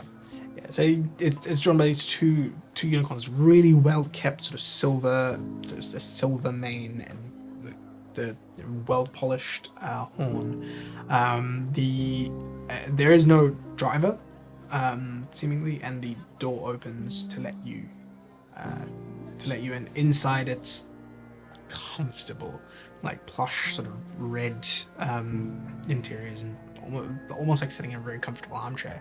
And as you sort of, Isa helps you all up and into the. Got a lot of skirt going on. Yeah. There is. Picture it like the insides of the corpo cars from. Yeah, very much, and it is. But fantasy. Yeah, so as you sort of step in, it definitely seems slightly bigger on the inside than it is on the outside. There's definitely some sort of enchantment going on this thing. And as you sort of step in, like Isa also steps in, the door closes, and he sits down and he says, "Would you like some liquid courage before we go?" Refreshments. Good. Sure. And he Can't hurt. and he claps his hands, and you see materialize out of thin air 6 glasses of champagne. I'll have a little bit. Good evening, Lux. It's good to see you well. It's good to see you too. You're You- looking good. Yes, you're all looking impressive. Figured he was going to say Yourself. adequate. And this, Acceptable. yeah, these glasses of champagne sort of float over to you. Yeah. It's Class. Ah, yes. Look at all those other fucking energy drinks. Like. Pinky out. Yeah. Cool. The classiest caffeine. Classy Don't stuff. slurp your champagne. You take a sip, and it's delicious. This is like high society stuff. You know, you haven't It's the had. same. Yeah, and you feel slightly feel the carriage lurch as it leaves, but not as much as you think it would. Again, there's something that's sort of keeping you. Stabilized. Yeah, well, less stabilized, more sort of just disconnected from Kinetic things. dampness. Yeah, kinetic dampeners. That's exactly what yeah. it is. Yeah. The wheels just turn, and they turn into a little hover. Exactly. There's actually levitate cast on the carriage itself. Yeah. Which we The get attacked unicorns are and the actually multi-faced Hexagon? shields kicking. Yeah. And you start to move. Now playing spell check. You start to move, and eventually you, as you sort of look out, you realize you're going all the way up to the top, from the looks of things.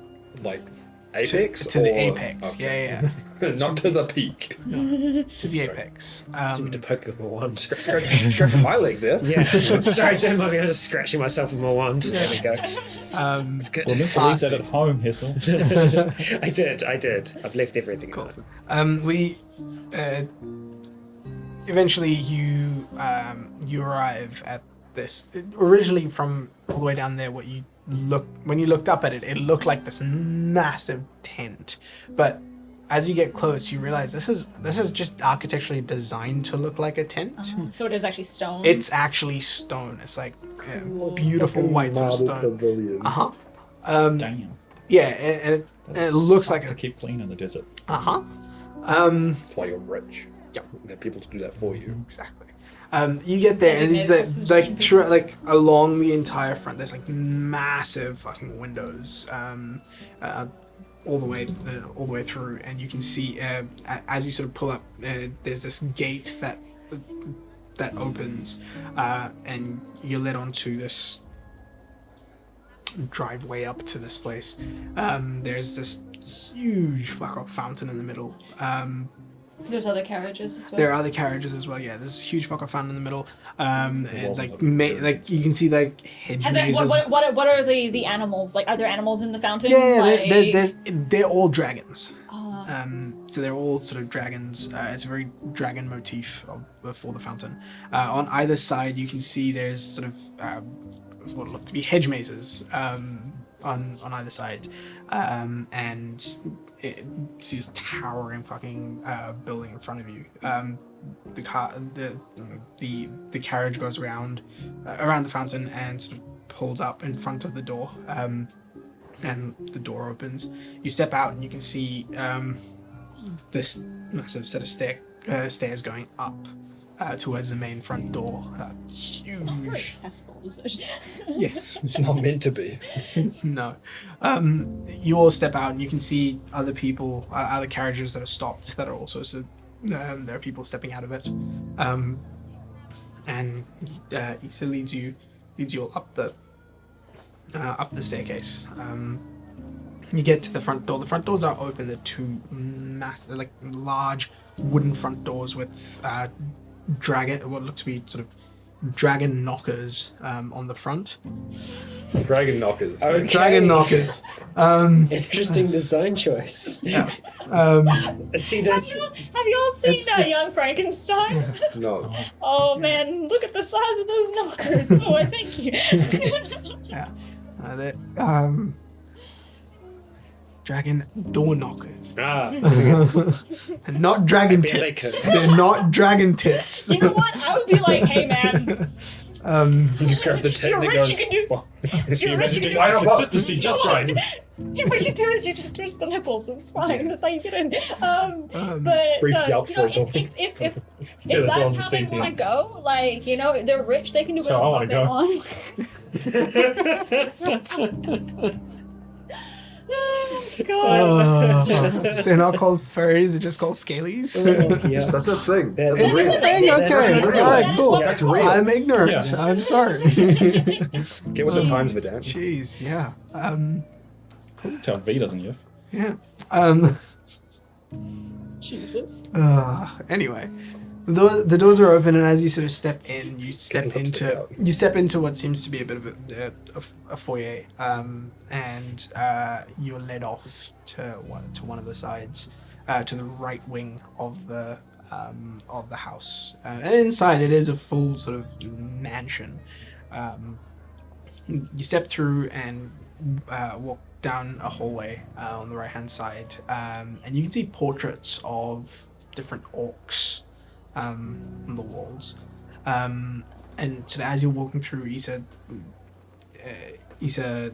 mentions, he sort of leans in because he's walking next to you. He sort of leans in. He says, "This is the resident of the king, the leader, the chief. Now, Which one is the chief? Uthmar I know, but like, which one Skull. of the... Oh, these are his ancestors. All of them. They're all him. Yeah. I just want to know what he looks like so I know to, like, avoid or whatever. You'll know. I probably will know. You can see these as you sort of walk down the corridor. These orcs seem to get more and more refined. Like the first one's a lot more the traditional, like really bulky, great axe in hand chieftain orc. But as you're going further and further down, they're getting a lot more refined, and they're nice clothing. But yeah, well, one of the things that you do see quite a bit is like all of their tattoos are visible, and they are heavily adorned with tattoos, showing that they are. It just goes from shirtless to, like, Magic Mike waistcoat kind of deal. Yeah, kind of. It's getting reverse dress, but with tattoos. Exactly. And eventually you get to another one of these sort of big doors, which is open, and you can see people sort of walking into it. And you step through, and there is this massive ballroom. And it's you've got sort of standing tables all around, where guests are standing and conversing with each other. You can see there's this ballroom sort of has three almost like Tiers? yeah, 3 tiers to it. Each sort of has a little, not a fence, but like one of those like ropes. And you can see that the more the silver rings and the black rings have their own tier to themselves. So they can literally look down on people. Exactly. And so you step in, and you can see a whole bunch of other people here. You do notice off in the corner that there is a the people that you were up against, the Viper's Edge. Yes, that's right. The Viper's Edge. You see them all on one end near the bar. So on one side of What are they wearing? similar, very smart. No, clothing. rings. They're wearing the same sort of Gold? gold rings Okay. like you are. And Losers get gold rings. Disappointing. Ours is make it rose different. gold. Yeah. Ours is gold plus. Theirs is just gold plated. Yeah, on one end of the room, there is a bar, which is serving alcohol as well. But that you do see sort of waiters and butlers walking past with drinks in a tray. Because this is a pretty big, pretty large ballroom. You can see massive fuck off chandelier at the top with that same sort of similar dragon motif throughout. And up at the sort of top tier, you pick out a few faces, or a few people rather.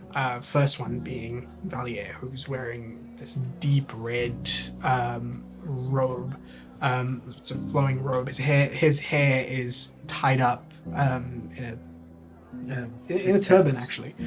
So he's wearing his turban, which has got these golden chains that go up to the top, and he's wearing his crest up at the top of his turban. And next to him, you see a massive and like Valier is about just over 6 feet. You can see this massive 3-headed dog right next to Oh, the one that we saw. Didn't We did see him in his office, the big dog. Correct. Yeah. You did. Puppy. This is a massive 3-headed. It looks like a 3-headed pit bull, but like huge. And think Before or after generations of inbreeding? No, actually, think of Fluffy from the Yeah. Harry Potter Yeah. thing, but just life size. Dog size. Yeah, I'd dog like size. to see the baby. Yeah, he's I would like to pet the big. baby. so glistening black fur, This is and you can see his, all 6 of its eyes have this ember red sort of flickering to it. Got cool, like collars on each Yeah, head. he's got 3 collars, each of them with the Valier symbol on them, and you can see every now and again when it does the whole. There's a bit of smoke and yeah.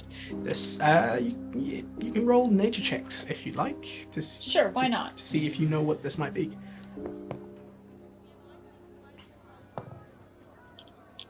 Yes.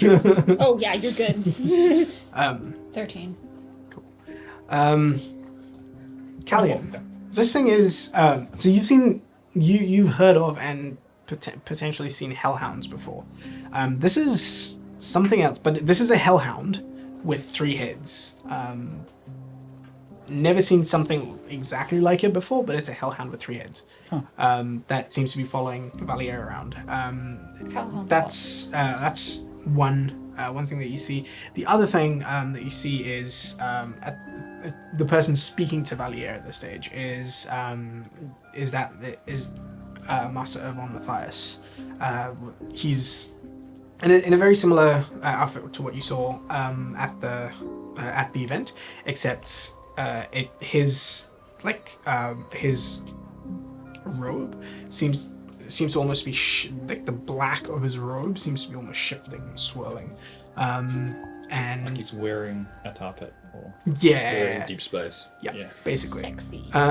And so you see him talking to Valier, and then at the at another end of the room, you can see a very well-dressed orc, big, like full-blooded orc, about 7'3", That's a big boy. 7'3", Oh lord, very well dressed, like three-piece Full-rod suit. skull. Yeah. You can tell this is Crown? no, he's not wearing a crown. This man is like, you look at him and his complexion looks weird, and then you realize it's not his complexion. He is that heavily tattooed, like just all over. He's bald head. See a little bit of green poking through his black tattoos. Yeah, basically, like he's bald head, big tusks, and he seems to be wearing a tusk ring of sorts. And he's also got a big freaking bull ring as well. In the etiquette kind of talk with Issa, do we know if on the off chance that he was to talk to us or anything, would we refer to him or just in general conversation? Chief? Okay. Yeah. Cool. Title is Chief. Chief Big Boy. Alright, because I wasn't sure if it was going to be like Your Majesty or... I think Kingpin, Wilson Fisk, but orc. Yeah. See that wide? Yeah, This guy is a house. he is a house. Do they have Embarrassed. like preferred greeting things? Like, is it a bow or just a... Yeah. There's no preferred greeting just because there are so many people of different cultures here. But Can't go wrong with a nice bow. The traditional Triton greeting. What's up? Hang 10, bro. yeah, exactly. So you see those sort of people, and another individual seems to catch your eye.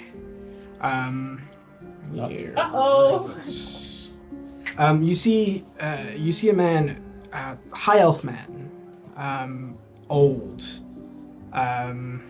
sort of dark hair, silver streaks at the temples, silver greyish eyes, sharp features.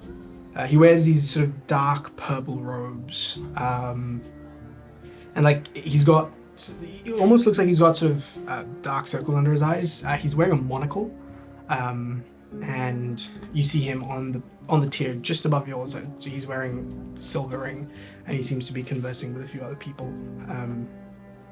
You recognize this man very well. This is Master Artaxerxes Ezras. That's right, Artaxerxes. That is not how I would have pronounced that. But yes, this is Master Artaxerxes Ezras. Master Artichoke. But yes, you see him sort of wandering about, having a conversation with I someone. feel his face doesn't change, but her nails just like briefly like dig into Issa's arm. She's a like, little bit. Jeez. Sorry. Well, welcome to the Summoning Circle Gala. Make yourself at home, and I will see you shortly. Is there a bar on each tier? Yes, there's a bar on each tier. Yeah, no, you the lower tiers can't drink. So with the tiers, black, silver, the rest? Yes. So the rest, like, the gold down, just is one. Yeah.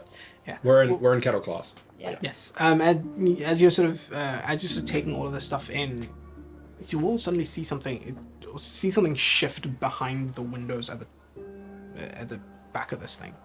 At first, what you thought was like a wall or something behind it. That, like, for some reason, there's windows looking out into the cliff. It's not. You see, when you look at it, you realize what you realize what it is. These are massive scales. Like these make Brudrin look tiny. These are for weighing really big things. Yep.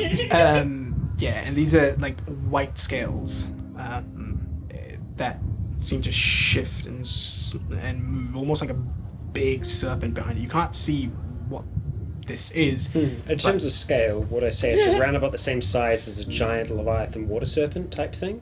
Yeah, close. Getting close. Not that fucking big, but getting close. Okay, alright. I'm just trying to figure if this is a similar type of creature, or... No, this is a dragon. You are aware that the chief is a dragon rider, and he rides the mother of all dragons here. so to Big speak. mama. He's a big boy. But yeah, no, you see it sort of. Will he come? Yeah, you see this thing's neck potentially sort of just shift and move slightly. Like a tail. That's all we think is a neck. Yeah, you assume it's a neck or a tail or something, but it is taking up the entirety of the back, back window of this space. And you sort of take all of this stuff in. We'll take our first break. You've just arrived at the gala that has been thrown as part of the after party of the summoning circle. You've noted some important faces.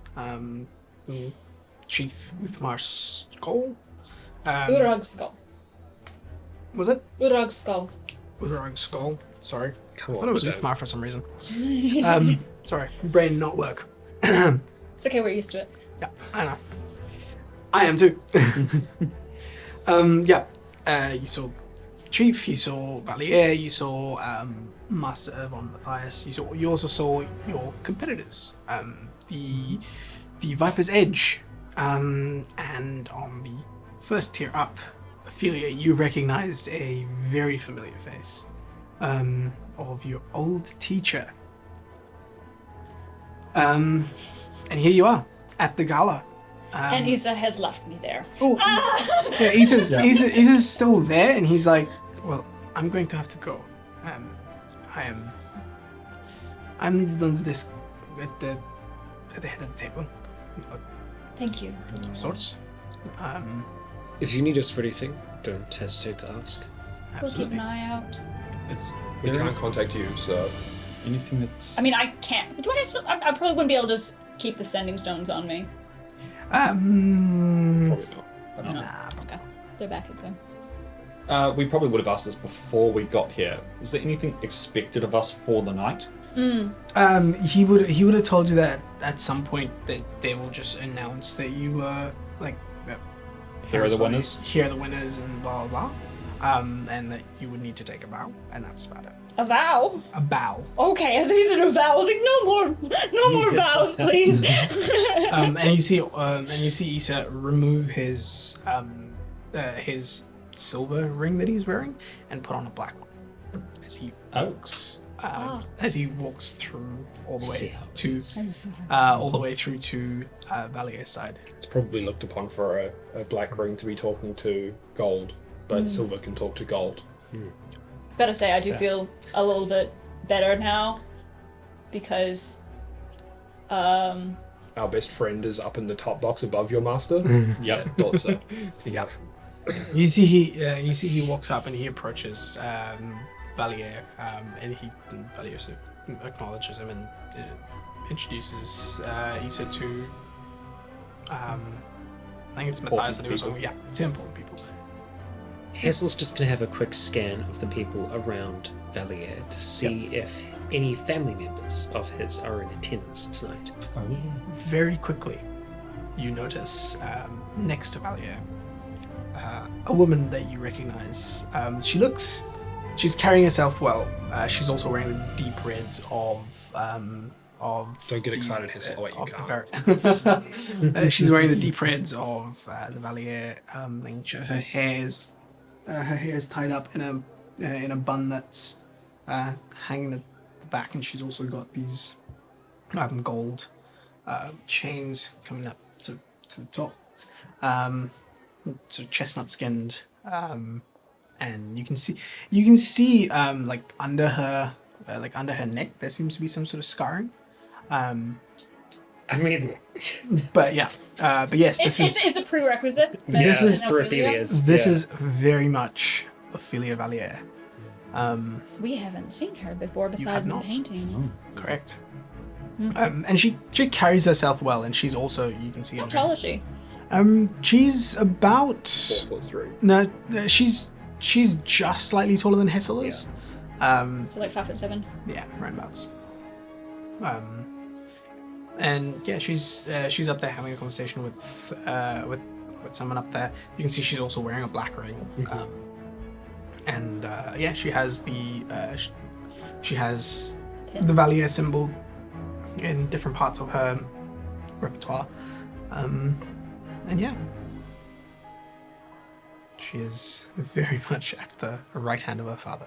Yeah. But what's his face isn't. Yeah, yeah, Hassel's just contemplating the summoning Implications. circle as well, and whether or not she would have was been in attendance. you think back and you sort of think back to the thing, and you don't recall seeing her at the Yeah. summoning circle. I mean, there was a lot going on, but Very true. Yeah. Yes, I'm gonna turn to Lux.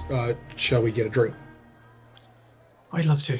I'll take her hand and I'll lead her over to the bar. Yeah, the other thing that you all probably would have like noticed, like with being in the carriage and then as we've all sort of arrived in a group, is just that sort of like safe. Yeah, Warm, the warm fuzzy safe, feeling. Yeah, the safe, warm the safe, feeling. warm, sort of feeling you get like when there's like I do the mantle of inspiration, you get Right. the shine, or some of the like healing that I've done before. There's just like you feel like a hint of that, just like at the back, just now that just like in the near vicinity around me, and like makes me notice as he like goes to move away that kind of fades out. that fades off, and it's just like while we're in that group, you kind of just feel I would that like to lingering stay of next it. to Callian. Yeah, I think I'm going to do the same. Yeah, Hassel's going to be, I guess, comfortable in that space. Yeah. The awkward like group huddling together. If we know each other, Yeah. that's it. No one else talk to us. You don't know anybody else at the party, and so you just stick next to people you know. and as you're looking at Kelly, and like you didn't notice it before, but it's one of those where like looking at his skin, it almost looks like there's like hints of that, like you know, the glitter that you put on his makeup, but it's not like caked on kind of thing. But just every now and again, you can It's see got like a little bit of highlighter on. yeah, He's sort a of. little bit vampire. Yeah, he's a Right, little bit yeah. every color. But yeah, there's like that little sparkle every now and again that you see, that you catch. The two of us are just like. Yeah, you're dazzling the room. Two of you, you and Lux, walk off to the bar to get a drink, and you're left to sort of mingle around. There's like on your tier, there's a bunch of different people around. You can see humans, elves, orcs. You also spot a sort of Loxodon. To be Loxodon. Not the Loxodon No, that we know. not Okay. not him. He's definitely not human, that's for sure. He's sort of well dressed in these sort of almost not a toga, but like very flowy like robes. Yeah. And yeah, he's hanging And out it's as well. like There's a bunch of others. good mix of different like races and Yeah, you do. clans and Yeah, you do whatnot. notice a few other tieflings as well. The standard sort of red-skinned tieflings. One of them with sort of more swirly sort of horns, and one of them with one horn broken off at the tip. Yeah, they're all there's a mishmash of people here. Should we seek out some hors d'oeuvres? Sure. Question. Are there like wait staff like walking around with drinks Absolutely. as well? There. I will flag one down just as we move to like one of the little standing tables. Yep. Just for some little canapes Yeah. and whatnot.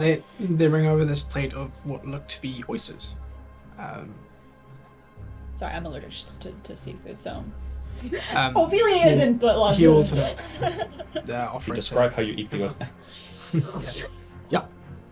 Just throw it over the shoulder. You have and eventually like other bits are brought over. It's like this. Most of the meat that you're being served is very, very soft and tender, sort of like almost melts in your mouth kind of meats. There's like different sort of, there's also cheese boards that are coming around. There's different Do types they of have wines. those little thingies where it's like, you know, the piece of cheese and like the like little tomato and everything? Yeah, Like those are it's like on a little little toothpick. skewer.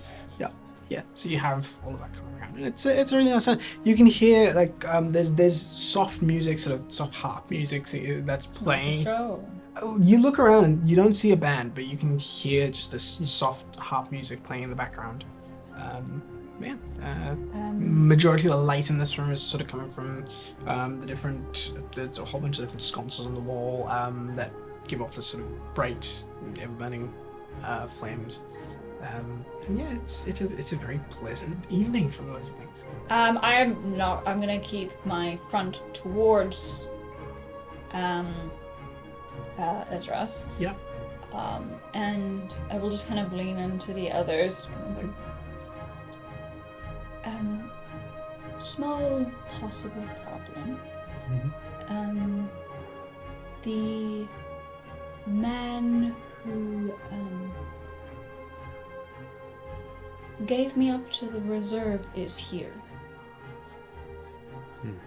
Or at least notified the reserve of my presence.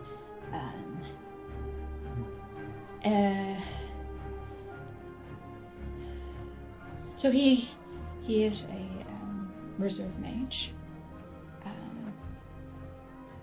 I don't want to fuss. I don't think he does either. If it comes down to it, I will talk to him. But it's just something we thought you should be aware of. How long ago was that? However long the day I met you. Oh. Hence the Was- running. Right. Yes. That was part of it. Well, if you do find yourself in a conversation, you don't have to be alone. We'll see how it goes. Which one? I'll kind of, very subtly point him out. Yeah, you do so. Yeah. And you see this half elf man. Full of. Full elf man. It's high as fuck. And he's he seems to be having a conversation with this currently with this lizard folk gentleman who's also very well dressed. And like you can see, they've got like their tail is also adorned with sort of jewelry, and like the tip of it has this like almost like a spiked platinum piece. That's called a Prince Edward.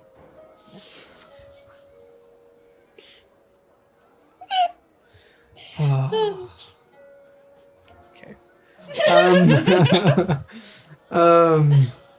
Anywho, they seem to be having a conversation with this. And he This doesn't person- seem to have noticed. Not yet. Yet. Oh yeah. When we did enter, Dunno. and Issa had gone up to begin conversation with Gaston, did he acknowledge that we were here? Did he like look over and see Yeah, that we were here? Right. Yeah. Do a little. So he's aware. Did he acknowledge us in any way? Valia did not. Cool. He just he just looked at us and was Yeah. like, Well, He saw did, Issa appear and then he looked did- past Issa and then... Well, he didn't even look at you guys. It was just more sort of Issa got Oh, there, okay. said something, and like gestured in your direction. He just nodded. oh, okay. Okay. Yeah.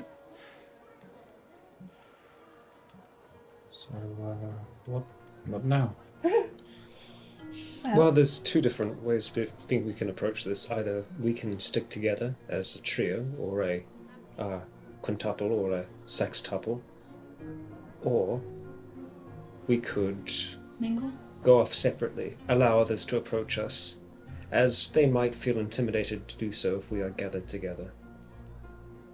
Might be a good idea, but if we just keep each other in sight, maybe. I mean, There was at least I once can upon a see you, time- not usually.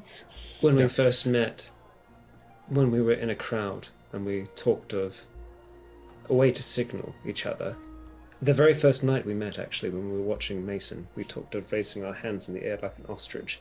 It's a little No, we're not going to do Obvious. that. precisely. There are other ways that we can communicate with each other. A signal would be enough. Perhaps just a hand on the shoulder, like this, from a distance. If we can see one of the other doing this, we require assistance, or we'd like to be Not alone. not alone. Yes. That sounds fair. Maybe one of us could pass that on to Mason. I'll go have a word if you want. Happy to move about. If you're not going to have that, and Hessel will just lean across and Yes, he slurps his food. It was the It's an oyster. oyster. Oh, okay. Those other older. It's a deviled egg. yeah. Yeah. But so It's my cheese and olive together. I slurp it with a stick too. you peel off from the other two as you start to walk towards Mason, and you see this man who, like, immediately sort of seeing you leave, breaks off from another table, sort of like, it's like, I'll be back kind of thing, and starts walking in your direction. Arnold freaking Schwarzenegger here. Yeah, he starts walking. I'll be back, he said. Oh. Sorry. He starts walking in your direction. He's T100 would have been a better. He's a he looks like a halfling man. He's wearing sort of he's wearing robes, and you can tell he's got he's wearing these gray robes, and like almost like a 3-piece robe set, if that makes sense. Like there's a waistcoat underneath and there's like a robe and a shirt and tie under that. He sort of walks up to you and he says, you're the necromancer. I am one. Yes, I saw your feats in the summoning circle. Of course. Very, very impressive. You've got to teach me how you have so many undead under your control. I can only manage 3. Oh, another necromancer. Is this the first time Kessel's met another necromancer? Yes. Silas? Yeah. Yes. So kill this guy. First, perhaps introductions are in order. Of course. I am. Just looks at his own name tag. He's like looking at his name tag. Sorry. give me I am. a Hello, my name is. No, wait. Where is it? Hi, Fuck, my there's name. so many names. What? It is a gala. That is kind of Yes. the point. No, I'm aware. DM hell. Yes, very much DM. I'd like to meet everybody. I want to know everyone's names and everyone's backstory. Backstory is Yeah. not too difficult. Hi, I'm rich. Hi, I am also very rich. I mean, all their names. He extends his hand and he goes, Norwich Longmoon. Norwich, Longmoon. Long Moon? Yes. Long Moon. Hasseltombs. Nice to meet you, Hesseltoons. I'm a bit of a fan. Oh. He has posters of you in his bedroom. Does now. It's a complicated process. More spell power does help with maintaining more than a couple at a time. Moving them about a population can be difficult, as the practice is unseemly to many. Yes, definitely. I've had to improvise in different places. Yes. People don't like seeing skeletons walking around. No, I've tried paint and Oh no, that doesn't work. Flowers. That does not work. I tried masks and that just frightened I people. tried a The horse costume. a more inviting expression on a mask. That scared people even more. Yes. Yeah, if I saw a skeleton coming towards me with a mask and a smiley face, I'd be like, oh, good fucking god, bro. Yes, yes. I do tend to try to conceal them within bags of holding. A good method. That's an interesting one. I Yes. should keep that in mind. As long as you're not carrying anything else in there.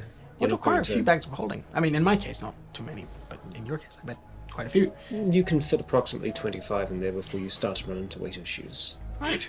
Good to know. Done the math. He's like, he does the math and he's Yeah, like, yeah. that makes sense, that checks out. Depending on what weapons they have, I suppose. One thing I couldn't get my head around was the giant. How did you put them together? Is that choreographed? Is that To a degree. It's more a recent acquisition. love to understand how this acquisition works? Perhaps reverse engineer a spell of sorts. I would be on board with the sharing of such knowledge. Wonderful. Yes. Obviously not here, No, but no, of course not. what are you doing tomorrow? You. I think my calendar is clear. Brilliant. Where are you staying? I will come meet you. We're staying in the Apex. Value or stay. Where in the Apex? The I Apex is just a big kind place. of just show the ring. Right. Of course. I will make my way there tomorrow. Does around 4 p.m. suit you. That should be fine. Wonderful. Have you ever heard of a necromancer named Silas Worrell? Worrell. No, the name doesn't ring too much of a bell, right? Right. Much of the power came from this individual. The knowledge, at least. But Interesting. perhaps Might be something to discussed. look into next time I'm in a library. Yes. Be careful where you do look, though. The name is quite often redacted. The Reserve seems to have a interesting Reserve. relationship with him. Reserve can go shove it where the sun don't shine, as Yes. far as I'm concerned. This has been a pleasant conversation. I would love to continue, perhaps later on. I have course. to converse with a colleague. Sure. Thank you for your time. I will see you tomorrow. Thank you, And Norwich. he turns off and walks away. And I'll kind of quickly try to just like head down, try not to interact with anyone else, just to try and get to Mason. And You managed to get Lux. there without being intercepted. Hello. Hello? I just thought I should let you know. And Lux as well. Hello again. Hi. There you go. There is It's a with the makeout scene later on, really awful. there is a signal that we're going to be employing should we wish to not be alone. Just a hand on the shoulder, across the chest. Just something obvious enough that if shown from a distance, we would know that we are uncomfortable in the situation we're in. Alright. You can't help, and I And punch we'll you need down the backup. face. That's the symbol. I hope you both have a tremendous evening. You do. We'll I'll see you be around. Seeing you around. And Hessel will turn away, and as he does, I will use the cloak of billowing that I kind of just have like off towards the side, like almost half cape style, and I'll just kind of give it a little billow as I. She turned. Yeah. It's a bit of a flourish as you turn and you walk towards the rest of the group. Yeah, I'll just kind of like find somewhere to stand, and that's the thing is, Hessel will probably find somewhere that's awkward to stand, or you usually wouldn't stand there, so it's probably in an area that's quite open. Yeah. Where I'm Not a lot of table, and you just right in the middle of the just dance right, floor. right out there, and just kind of like standing, just waiting, and just kind of like and looking around. and seeing you standing by yourself, a few people see that as an invitation to approach, and they do. You meet a couple of people who are effectively congratulating you on your win, like that green fireball was great and all of that sort of thing, and they start to talk to you about some of your technique, and it's mainly mages that seem to approach you. Trying to get an understanding of what you're doing different, because like everything they've studied, that fucking army of undead should be very difficult. Yep. And the giant as well. Yep. Yeah. So that seems to be the main point of focus for a lot of these people, and yes, they seem to be just having a conversation with you. I will make sure that during all those conversations, though, that Hazel does keep an eye out towards the other three, and Lux as well, just to try and keep an eye across all of them. You keep an eye out on everybody. That's not a problem at all. Right. At the bar, you manage to get there, and drink, whatever you ask for, drinks are brought to you. Yep, that's fine. And you're sipping away at your drinks. Once we sort of have a drink in hand, I'll motion to Lux and shall we converse with some, just go find some other people to talk Absolutely. to? We're going to mingle. I don't know, social occasions aren't really It's polite to practiced. Yeah. It's polite to mingle with these people, especially seeing as this is somewhat in your honor, maybe? Kind I of? mean, obviously. Right. I don't know why I don't have a black ring, but you know. You can give someone a black eye. And again, as you start to... Yeah. Don't. No. Don't say it. I didn't say that. No, don't. Dan. Just, I didn't no. say anything. Don't. You walk over and start conversing with a few other people, and again, it's the sort of conversation that's directed at you is a lot more of holy shit, you're fast, like You're a fast boy. you're fast as fuck. Boy. Like it's like, and some people mention the wraps, like or the what you had on the lightning and all that stuff, which is really cool. Yeah. And it's just a lot of like fanfare over the way you guys And handled then you were yourself. like, and then you were like, yeah, basically, it's that. You're like, Yeah. you're minor celebrities here. Yeah, I'd probably like indulge that conversation very briefly, and like steer them towards my friend's name. Lux. Not Lux, but friend that made them. Amara. Amara, so a friend of mine, Amara down in Thompson. Thompson, that's the name of the place. And they all sort of make a mental note. So, Yep. yeah, Amara and Thompson. Yeah, And just they tell them that Mason sent you. they ask they sort of ask you that where should we go looking for this Amara? Is there sort of a shop or a street or something of that sort? And Lux sort of chimes in and sort of helps out with that. So just says to send him to the Blooded Orca, and she'll make the introductions. Yeah. I'm effectively selling the yeah, business. yeah, basically, yeah. You're free advertising. Yeah. I'm sorry, yeah. I am all out of business cards at the moment. Yeah. no, Lux just keeps on pulling an endless if you go to our supply website- out of like her bodice. She's just presentation small trinket, which is a business card. Business card. Yeah. Yeah. But I would be searching for conversation that isn't just about me and me running fast, because I want to talk to people and learn and like actually interact with people. What sort About of to return you back business cards, so you just hand is out there the anything in card and it comes particular back that you're looking again. for information wise, or just No, nothing like information wise, but I want to talk to people that aren't like fans. I want to talk to people that are like nobles and shit. Yeah. or that are here and like have conversation about what they do, and like they can be impressed by what I did and they saw it, but like it's more of a Roll a charisma check for me with advantage because Lux I is at your side. I spent like 90% of my life with people fanfaring over me because what is that, charisma Yep, just straight charisma check. with advantage? Yep. Oh, thank God, that's advantage. That's a 21. You lots. Yeah. Thank you. It was my first die, but yeah. You're able to steer the conversation sort of from this. The people that you talk to, they start talking to you about this as sort of an icebreaker and in the conversation to start, and then it sort of starts to you're able to control the conversation to important elements that you're interested in knowing about. A lot of the people here on this tier, the ones that are coming up to you, they seem to be either retired adventurers who've sort of taken their wealth and turned it into a lifestyle. Turn it into a lifestyle. Yep. Or sort of minor like government officials and things like that. Who Lords and ladies. like minor nobles. That would be. Oh, get your book out. I have memorized that thing. Every time you're like, is that a person? Pull out your book. Those would probably be the people that I'd be more interested in talking to. Yeah. And like finding out where and where from. I'm still angling towards like eventually getting a boat, so that sort of stuff is in my mind.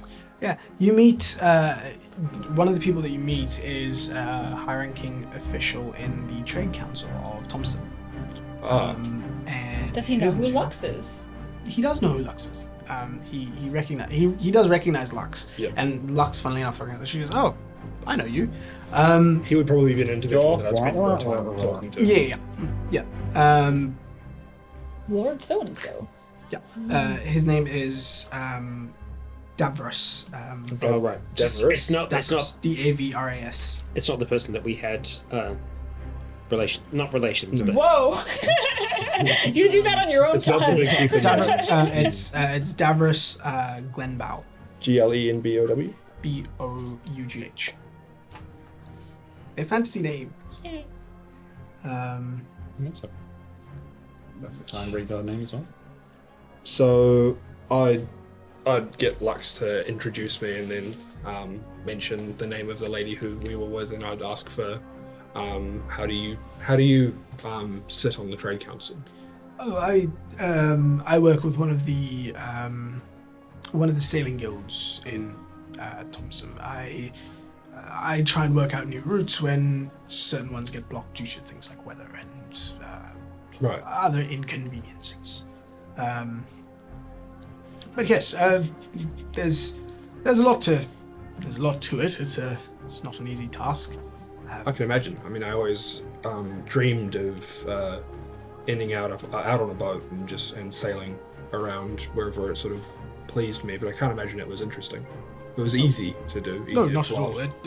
It took a while to get to my station, and I do own a few different boats. So if you are ever interested in potentially sailing the seas, make Interesting. sure you look me up if you're in Thompson. I will. Or if you know anyone that's a good, I don't know if it's an architect, but a builder. I have some friends who, some old work colleagues of mine who were quite the carpenters, and I've got a bit of skill myself, but not plans or that sort of part. So Yeah, I can think of a few people who could design a boat for you if that's what you're looking for. yeah, that's better the word. Yeah, That and Shipwright.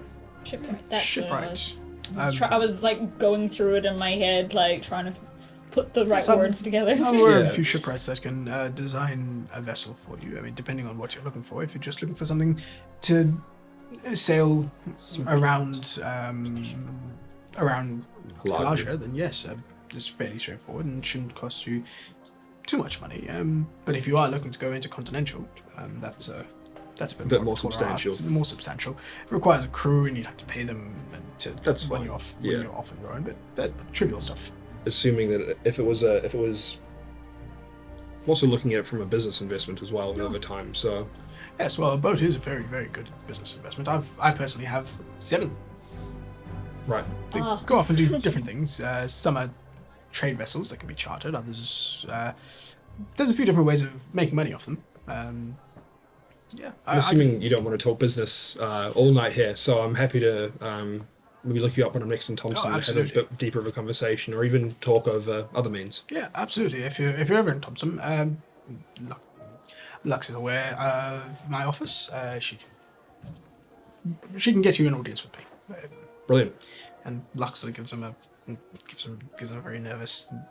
It's sort of, you can see a bit of irritation on her face, sort of talking to this guy. But like gives him like a nod, and he leaves.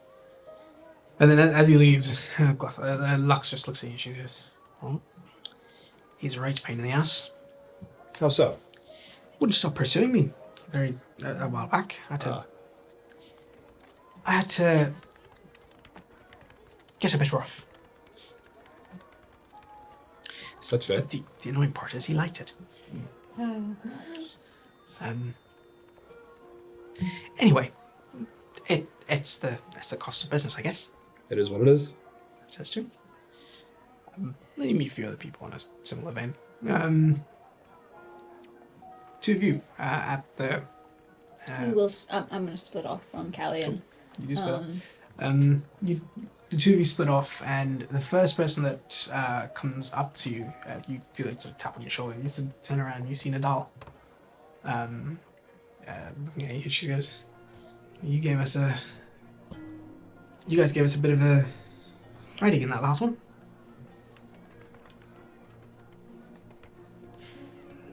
sorry. No, I'll get it's- you a drink if you like. That's the least you can do.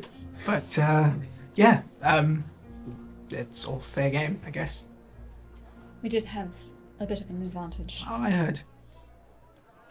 but We were definitely not suited for that sort of contest. we've had a bit to strategize as well. Oh wow, you knew okay. Brilliant. We had to sort of figure it out for the first couple of rounds. Rub salt. And she's asked to sort of walk towards the bar with you. Yeah, And at least at that point, she's not like, "Wow, you guys are brilliant." It's more of a, "Okay, I understand yeah. now why you guys looked like you knew what you were doing." Because you did. we didn't know everything, of course, but it was an interesting challenge. It was. Whoever that man is, and she points towards Master Ervon. He's commanding some pretty impressive power. Yes, the floating was interesting. Also, You know, changing the terrain at a elements will. and- At yes. Control mastery over reality. Control Yeah, that, all of that, yeah. Does she seem like put off by the fact that I look completely different. No, not at all. Okay, cool. She seems like she sort of put. You get the sense she put two and two together when she saw all of you guys walking through. Everyone but the one person she Yeah, knew. the one. Yeah, exactly. With And the- considering with the I was in Moonweaver sort of thing the Yeah, first time around. yeah. similar sort of- aesthetic. Yeah. She definitely doesn't seem put off by it. She's absolutely comfortable. She's We're besties now. walking you over to the bar. Yeah, I'll order a Yep. drink for her. I'm guessing it's an open bar. It isn't open. She orders herself an old fashioned, which she grabs. Old-fashioned what? An old fashioned. Yeah. Yeah, In fantasy terms, that's like ancient. ancient fashioned. Yeah. Yes. That's right. Yes. I order an archaic fashion. Yeah. So, have you been in the last few months? Good for the most part. It's been just business as usual until we've been called for this. You have an idea when the next one will be? No clue. They've just told us that, hey, when we need you, we'll call you, and if you win, we'll give you loads of money, which is fine. It's good. It's good adventuring, I guess. How about yourselves? What have you been up to? What haven't we been up to? Save the world. Well, Save the we've world. mostly been adventuring as well. Been but all over the Branton Court, Thompson, Gallon, Oh, wow. whatnot, and sailed a bit. Went under the ocean for a little bit. Oh wow. Anything interesting under the ocean? Genocide. There was some things that were unexpected. I've seen a vampire octopus before. No. Yeah, neither. We dealt with some vampires recently. They were terrorizing a small village out on the outskirts of Hollowhorn, actually. It fit. I mean, it was just one of those where one person seemed to have turned or had been bitten. We couldn't find the source or the creator of them, but we got rid of the majority of them. I don't think they're coming back. Got paid out pretty well for it. I'm like racking my brain trying to remember everything that we've fucking done and the stuff that I can talk to her about that isn't like Redacted. Confidential. Redacted. Save the world. Save the world. I will mention Well- that we ran into some minotaurs in Gallum. That Haven't was seen those. Lots of bugbears though. yes. We did see some, not alive, but yes. So there's a lot of interesting things, and I'll just talk to her Yeah. a little bit Not about. alive anymore. Yeah, and then she starts to sort of give you. I'm giving her like the Cliff Notes version of our adventures. You get the like, sense she's doing the same. Yeah. She was just like sort of giving you a bit of. the vague. Yeah, Yeah. We can't all fight necromancers. Yeah. yeah. We can't all save the floating city. Yeah.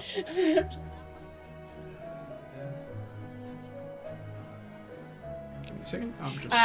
Aurelia to does have a pull up drink the in watches. hand, but she's not drinking it. She's just doing it, having it something to hold, basically. Yeah, and like halfway through it, she sort of realizes, do you not drink? I'd like to get my wits about me for tonight. Just feeling a little nervous, you know. Fair enough. Might just get something non-alcoholic. Anything particular to be nervous about? Just, crowds. Yeah. I find alcohol helps with that. And she like takes a big swig of her drink. I've already had about 4 of those. Oh, you're doing well. We got here a bit early. I will just have like a little sip as a treat. It's good. Like it doesn't hit you like alcohol. Very easy to drink.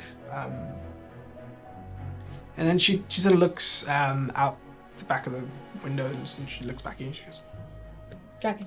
yeah, big Big dragon. dragon. Dragon. Yep. What do you make of that? I haven't met a dragon that big before. You've met a dragon? Yes. Oh wow. This is really a pissing contest. It is kind of. It's It's a very polite. Yeah, it is. Yeah. Yes, Bridget the Bronze, protector of Thompson. I've heard of him.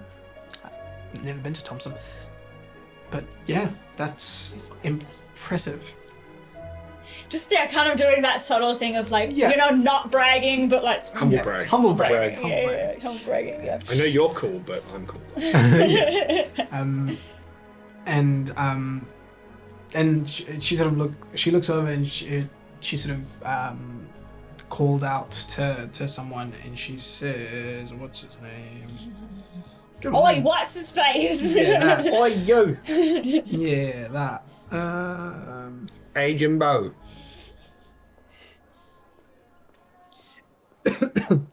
Jesus. His name's Jesus. Yeah, Jesus. It is absolutely Jesus. She looks over and she goes, "Hey, Merc, come over here." He's just Merc like a mercenary. M-U-R-C, Merc. You see this human man sort of walk up to human. Man. He walks up to you. He's got these like beautiful sort of purple eyes, and slicked back hair, bit of a widow's peak. Do I recognize this guy from the? Yeah, circle? he's from their party. Yeah. He's wearing a sort of long sort of flowing cape with just really it's your standard like posh attire. It's dress. fancy dress. It's that one token suit that you keep in your closet for special occasions that he's put on in his. Didn't have access to Yeah. the stuff you did. But yeah, he walks over and he said, and Nadal goes, "This is Ophelia. She's from the team that beat the shit out of us." And he Merc sort of looks at you and says, "Oh yeah, you are too. Alex in my hand. Yeah, you like look a bit different this time around." Yes. I do not elaborate. Yeah. Just, yep. Wow. Disguises. I'm a I fan. have a hat. Oh yeah. That's cool. I've only got a ring. And you sort of see a ring on his finger. So is he disguised or? No, he's not disguised. You very clearly tell he's not disguised, but he just points out that he's got a ring for it. Basically. Is this one of the rogues? He's one of the rogues. I guess Nadal's the other rogue, right? She's the ranger? Yeah, she's the other rogue.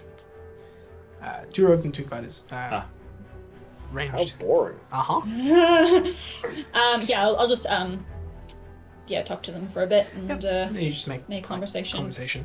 And as you're sort of, Where are they from again? they are from. Haven't asked. No, I did ask her at the beginning. Were they from Sudgrosh? No, they're not. No, they're not we Ascent. haven't They're missed. They're from the Lakshas. Garage. That was from right. They're from They're Baksha. from the Baksha Baksha dynasty. dynasty, yeah. Yeah. They travelled all the way to the burrow without going through a tunnel. Oh, they might have teleported and all gone by. Yeah. As you're sort of, Just sort of, yeah, but awkwardly wander through. yeah, and You're the charismatic one. Yeah. Go talk to people. Doesn't mean I've been to this kind of party. yeah, and you're like, it's one of those things you find that like it's people are sort of looking at you in a way like we want to approach, but there's like this like because you're different. Like there's You're people not like other girls. yeah you've seen like they've seen your orcs and to an extent Tritons. They look fairly humanoid and blah blah blah. Yeah. You look completely different. You have a fey quality about you, which is intimidating. So it like you don't see too many people that that walk up to you, but then eventually you feel a tap on your shoulder and you turn around and you see this like 6'8" Dang. yeah, like 6'8" tiefling. He seems to be like he's wearing a sort of vest, like no shirt underneath, but sort of a vest, and like these big sort of poofy genie pants. Does that make sense? Harem pants. Harem pants. That's what they're called. I call them genie pants. Genie pants. Genie pants. That's the only thing that I can think of. But yes, he's wearing that. Is this MC Hammer? This is Mr. T. I'm beautiful. No, yeah, he walks up and you see his horns like protruding from his forehead to go all the way and curve back. Like really Sucked to sleep with. and like He's got a special pillow. Behind though. like Amber does. yeah, really Long though. yeah, like really muscular. You can see like sort of jewelry on his bicep and on his tail that's flicking. You can see some jewelry behind that as well. And he looks at you. He looks down at you and sort of. What's the skin? Is it red?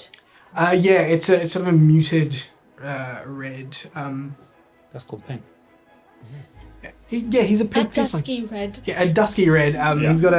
He's got a evil twin goatee.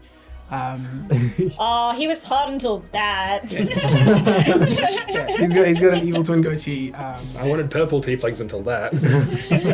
And then he leans down onto your onto the table and introduces himself. Let me find a name for him. Do you know if that's how tiefling babies work? It was just a combination of the two colours. Could be. You just end up with a whole bunch of brown tieflings. Yeah, if we mix all the colours together eventually. Give it 1,000 years.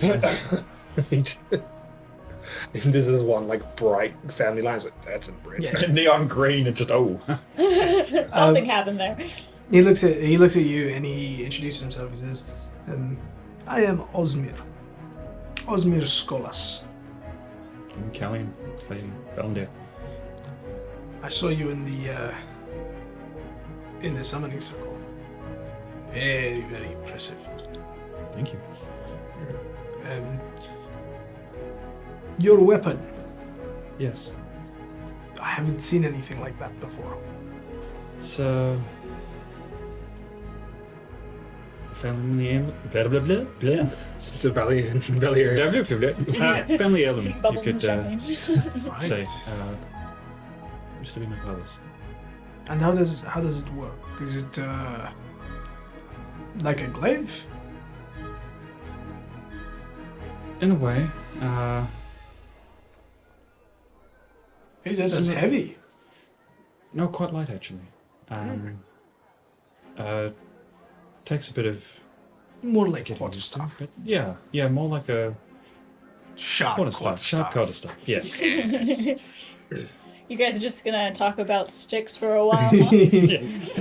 Who sticks more impressive? Yeah. What's the heft like? Yeah. It's- It's hard to wield.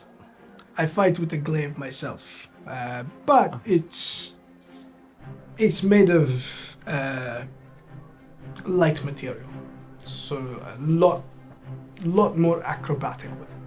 And you look at him, and he doesn't look like he's very he looks he's wide. Yeah. Like he's like John Cena wide. But like I immediately just pictured just like a very tall white Kylo. basically.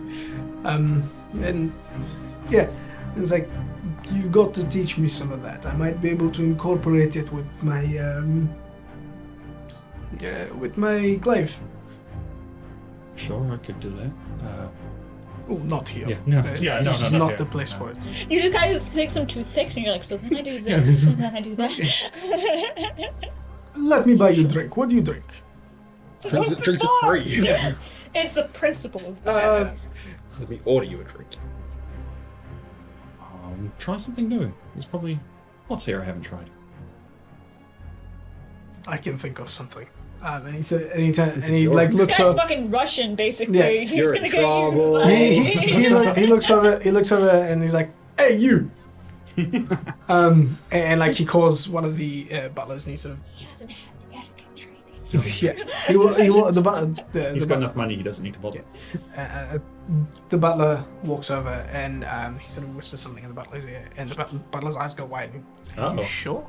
He's like, "Yes." It's that poison stuff that does. Two, please. Yeah. Oh, great, I'm getting roofied. And he walks off. The butler walks off. And while you guys make a bit of small talk, you see the butler coming back. And he's got Trepidation. Yeah. he's got is two like fishbowl sized That's drinks? definitely new. It's got like it's a Has it got handles? yeah, it's got handles inside. It's a shimmering blue color. It seems to have a whole bunch of like fruits and stuff. Yeah, fruits and stuff in it. And it's got like sparklers stinging out the side, just like going off. And he brings it over and he puts It's sangria. he puts it down. And he says, "This is traditional drink of my people." Sparkler. And The rock candy. Like which people would that be? Um, Where are you from?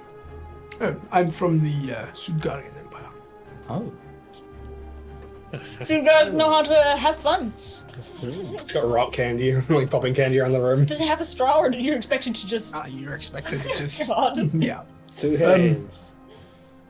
It's a game we play to get to know people. Right? We start drinking. The first one to stop has to answer a personal question.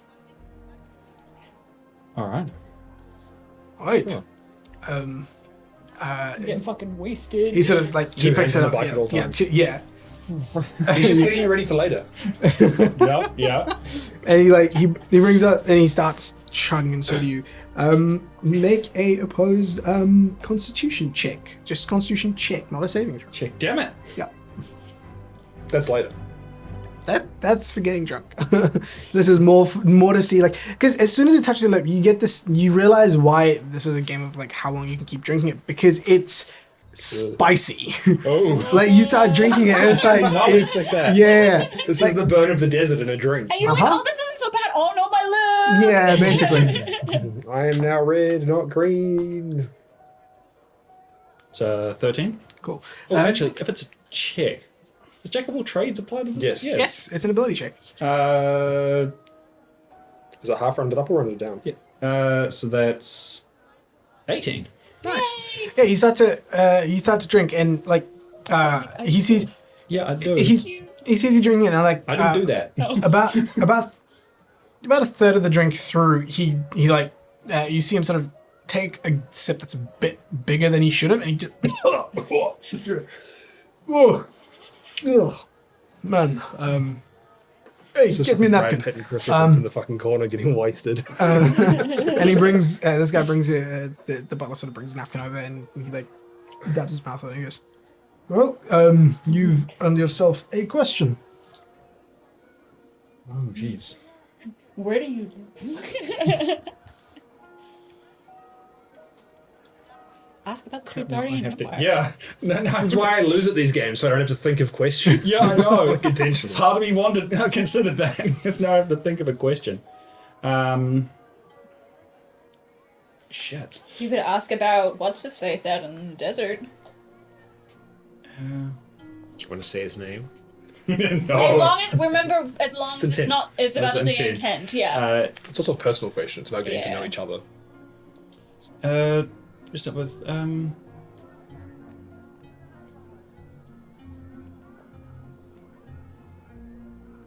we don't really know a lot about Sudgard.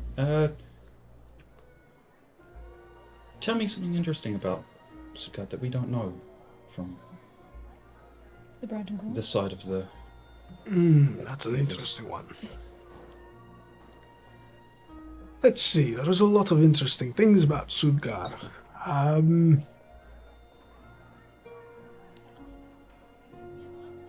A lot of Sudgard is actually buried under the ground. Did not. It's why there's not. It's why a lot of it isn't mapped. Interesting. The sections of it that are outside are our capitals. I suppose that makes sense with all the sandstorms and.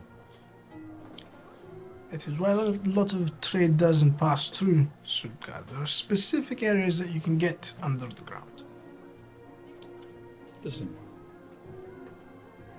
Are they all still all isolated, or are you connected to each other? We are connected to each other through underground trade passages. A lot of internal trade within Sudgard happens underground. I think I've answered your question. Yes. Drink.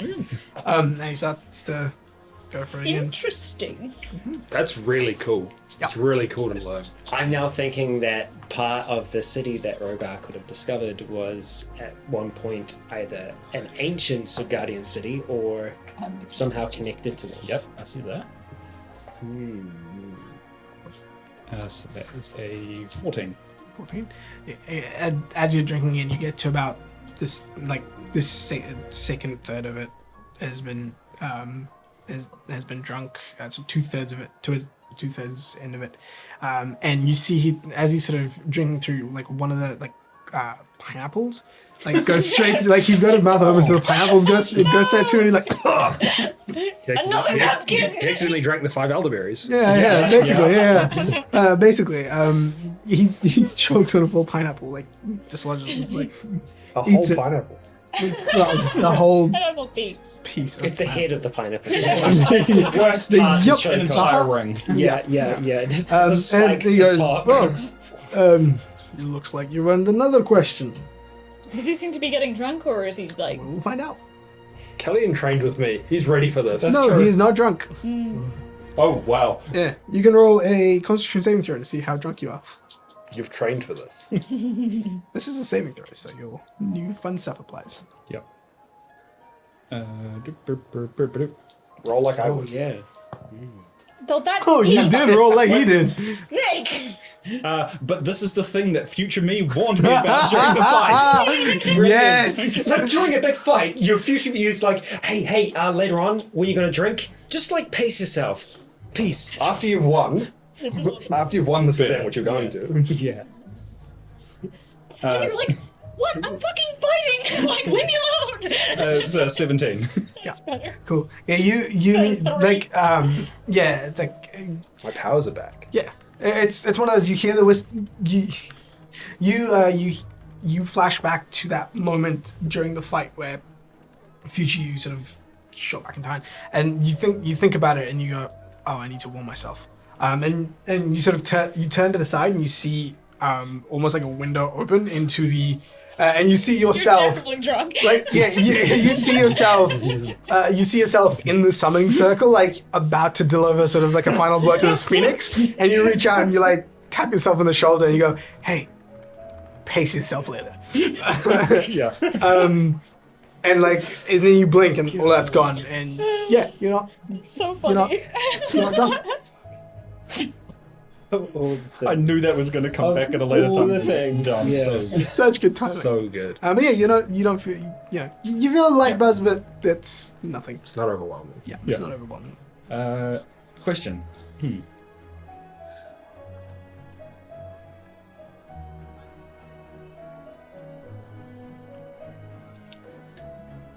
What brings you outside of the Empire to this party?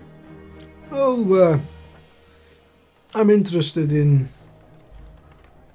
sport, different sport from your normal goat ball and all of that stuff. Love me some goat ball. Run wrestling. This is For tieflings, that's where everyone bounces them off of their horns. Yeah. Ophelia No, can't play it. goat ball's actually an actual. It's an actual It's D&D played by sport. Goliaths. Oh, cool. So whenever it's happening, the summoning circle is happening in an accessible area, I make it a point to go and see it. I got the exhibition that was held by Valier, and now I've made it to this one, and I've got a little bit of money riding on you, so make sure you keep winning. We'll do our best.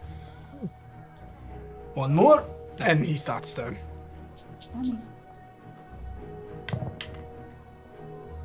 That's good. Honey, no. 23. No. Oh gosh. He's Another all- pineapple. Another pineapple. That's a whole ass mango. With the umbrella commencing, Except it doesn't unfold until it gets in his mouth, and it's kind of just like. It's one of the sparklers, yeah. Like Oh, no. he's chugging. He's getting to the end of it, so one of the sparklers is lodged in a bit of fruit that's at the bottom of this. It just he sees it going. And he's like, oh shit, and it slaps him in the face, and he goes, ah, fuck. And as he Were does, they actual working sparklers? yeah. That's the phosphorus you were looking for. But yeah, it sort of smacks him and says, Fuck. Now I have to answer no questions. yeah. Oh, looks like you win by a landslide. Yeah. Just like the games. Yeah. Very much so.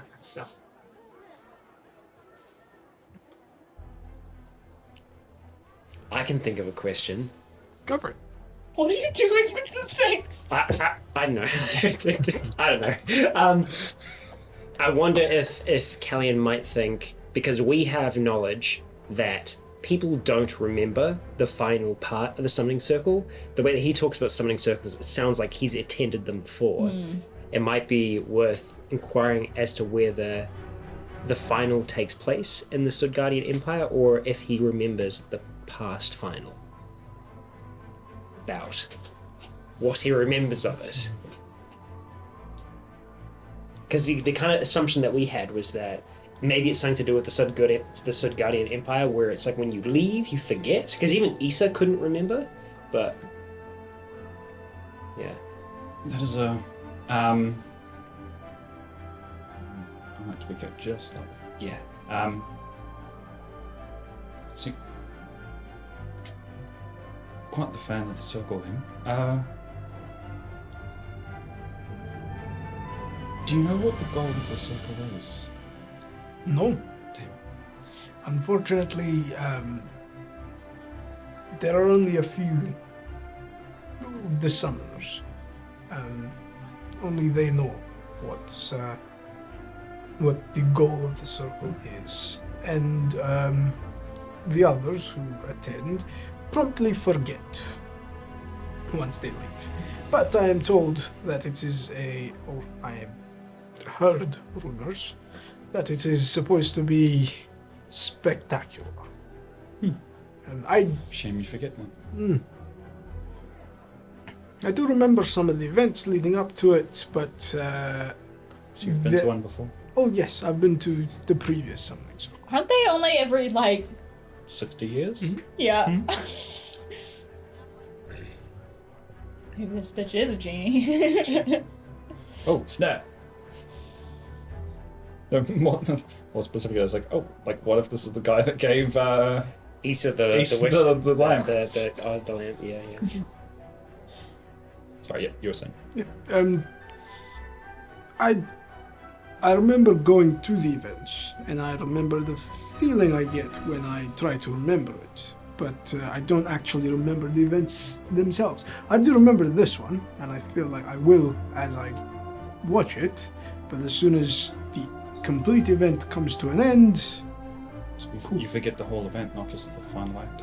Shit. Oh. That's how they can do reruns.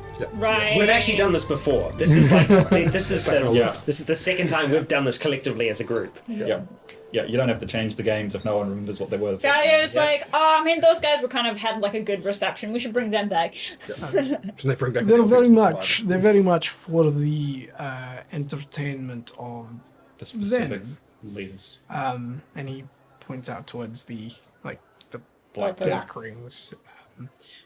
The others that can afford to be there, we are there, but we promptly forget. We don't have the Oh, so they remember, but most likely. Has anyone ever tried to not forget? Yeah, I don't know.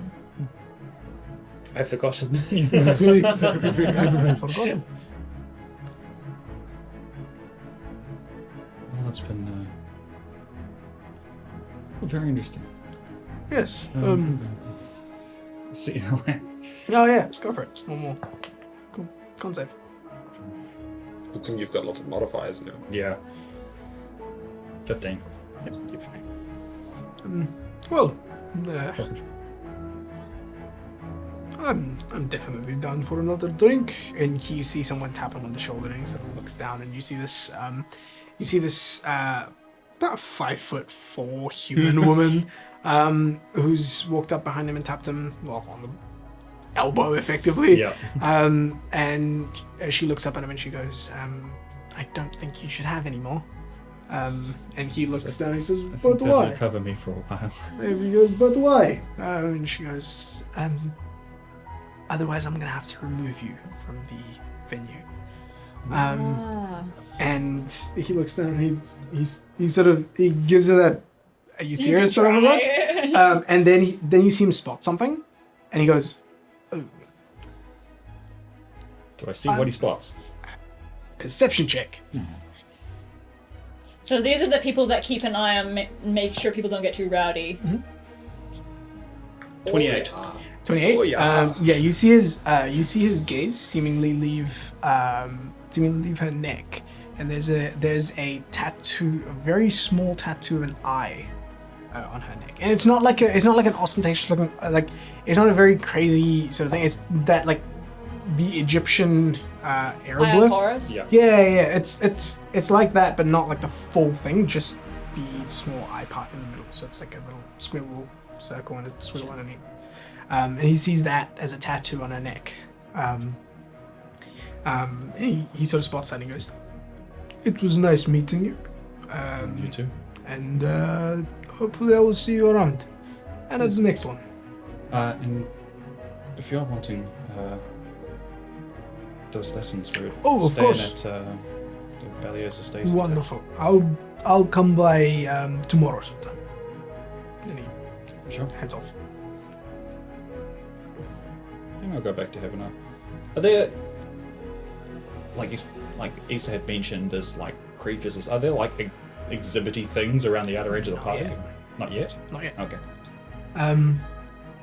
Eventually, as you all sort of finish Bring in the talking to these, as you sort of finish talking to sort of people around, and as you're doing so, you hear up the top. You hear Chief. I forget his name. Urag skull. Urag Skull. Chief Urag Skull sort of steps up onto his, like, where his throne would be. There's like a small raised dais up there.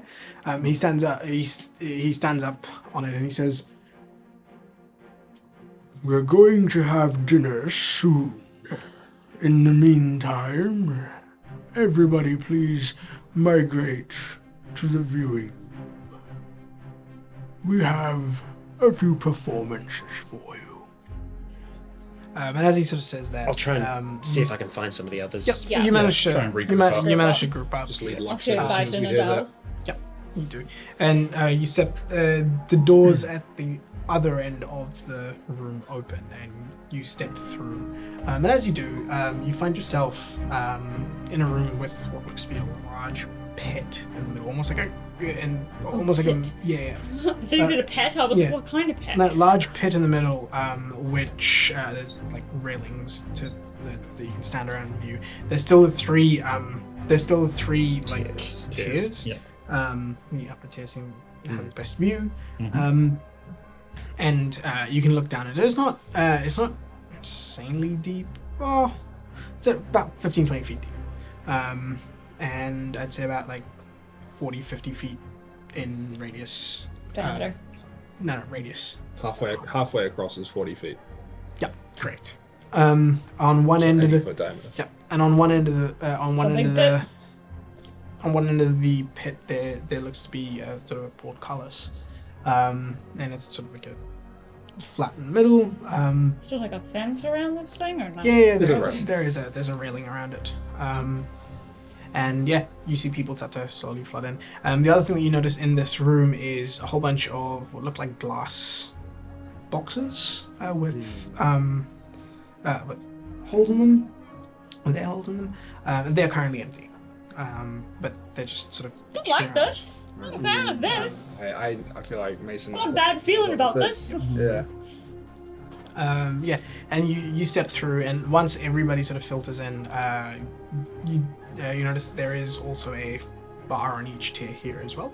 Oh, so it's got the same tiered system. Same tier system, and people will just sort of gather in and start to sort of look around. Everything seems to be empty. Yep. Question. How do people migrate? Does it all go as one crowd? Yeah, so So everyone kind of mingles? yeah, everything sort of. No, the Well, 3 tiers are still No, separated. no, but like traveling to that room. No, it's just It's just doors that at the next end of. At the end of the, I see. So it's okay. like 3 steps, and there's bar on the side, doors on the side, Cool. and windows out the back. But Right. you see I the think I'm gonna dragon. get a water. As you sort of step into this this chamber as well, again there's still windows out the back, and you can still see the continued long neck. Now you can tell it's a neck because you can see sort of the spines on the back of the dragon. It's still continuing with no head in sight. Yeah. It's a big boy. Is it enough of you to be able to like take a rough guess at how big it probably could be, or we still haven't seen enough yet to guess? You can kind of figure it out, You can probably.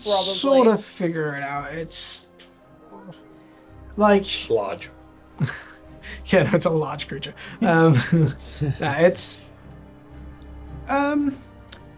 yeah, it's half. You get the sense that this thing is probably around very mountain-sized. A few hundred feet long. Yeah. a If few Amelie hundred feet sat on the battle map, Yes, Yes. that. A cat that on a D&D Very battle map. much. Yeah. Very much that. Yeah. Hey, That's she's it. lost a little bit of weight. still very Like 200-300 feet or bigger. 200-300 feet or bigger. Because like Brujan was about like, I don't know, like 100 feet long kind of thing. No. It's not that big. Brujin was tiny compared to this creature. Rudrin is a baby ancient dragon. Yeah. When I get closer to Kellyan, I always go, you smell very fruity. Actually, there's a hint of lot of- spice to it. Yes. Very interesting drink. Are you still holding it, or have you put it No. down? Okay. No, we finished You're it. just holding this in. Yeah, but it was spicy. Like you can still like there's that. I can't feel my tongue. Yep. It was 50% Tabasco sauce and 50% vodka. Yeah. I know that. Oh, that sounds disgusting. I know that feeling. The basilisk venom had a similar effect. Yeah, this one's more sort of stingy. Yeah. Yeah, It's probably scorpions. I picture it like a cocktail you'd get at Valentine's, just with a bunch of of Yeah. pepper dumped in it. Yeah. Chili flakes. Yeah, Yeah. just chili in an iceberg cocktail. Yeah. For Valentine's. Very much so. And then once With once napkin full people of jelly beans. once people have migrated into this area and everyone's sort of spread out again and starts to they talk to each other. There's people that are looking down at the railings. They're not really into the pit. I'm keeping Is an that another- eye on Ezra's. Yeah, you keep an eye on him. He still hasn't noticed you yet. Let's see. Okay. Good thing you're not hanging around with obvious people. Yeah. You. She's pretty obvious on her own. I mean, he's eventually going to make a look at the winners. And Yeah. everyone's going to look at us. Yeah. He's going to see you at some point. And now, here are these people. I didn't see him at the summoning circle, but I've got pretty abysmal perception, so You didn't notice him at something. So. Yeah. So everyone sort of filters through into here, and eventually the chief sort of steps up again in front of, draws the attention of the crowd, and he says, "For your viewing pleasure, we will have creatures of all types on display, and you can vote on the bout that you want to see. Certain creatures are scarier than they look, and others are a lot less. I guess the point is, don't judge a book by its cover." Don't judge a pig by its snout. Um, Don't question it. Don't think about it too hard. Don't think about Hazel it. says that in like Yeah. deadpan. Yeah. Don't judge a pig by its snout. And we're all He's just a- like, yeah. He looks at. He looks towards. Matthias. Matthias. That's right. Thank you. He looks That's towards. He what looks. I'm here for. Yeah. He looks towards Matthias, and you see Matthias sort of hold his hand up and close it. And as he does, you see from within those like glass enclosures, you see the what looks like the ground of it sort of shift, almost like its stones are dude. shifting. This dude. He's just got supervillain powers. Like, you know, he's got a mountain base somewhere where the cap just comes off and his rocket comes out. Here's And the he's- magic It's a volcano power of base, though. everywhere he is his lair. Yeah, yes. And you see like different creatures being brought up into these enclosures from below, and you see all sorts of creatures. Like you can see creatures in like Any in tanks of water. humanoids? I'm getting very much like a cabin in the woods. Yeah. There's there's a whole bunch like different. These are monstrous creatures. You don't see too Okay, many so no humanoids. humanoids. Okay, that's Yeah. that makes You me don't- feel a little bit yeah, better. you don't What see kind of creatures? You don't see humanoids. You see the one that's sort of right next to you seems to be this long blue serpentine creature with about 6 or 7 legs, lizard-like snout, and you can, as you sort of look at it, you can see electricity sort of arcing across its body. Exactly, this is a behir. In another enclosure further down, you can see what looks to be this massive white-furred ape-like creature with horns, and then like these giant fists. It's a bit there. And this is a yeti.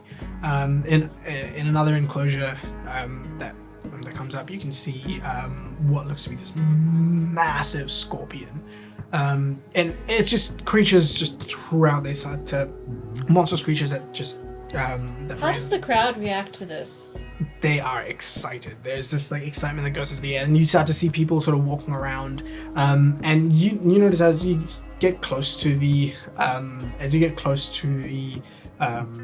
enclosures, you can see there's there seems to be almost like a ballot box, which you get as you approach. Someone tells you how this works. Is at the moment, or soon the lights above these enclosures will turn bright.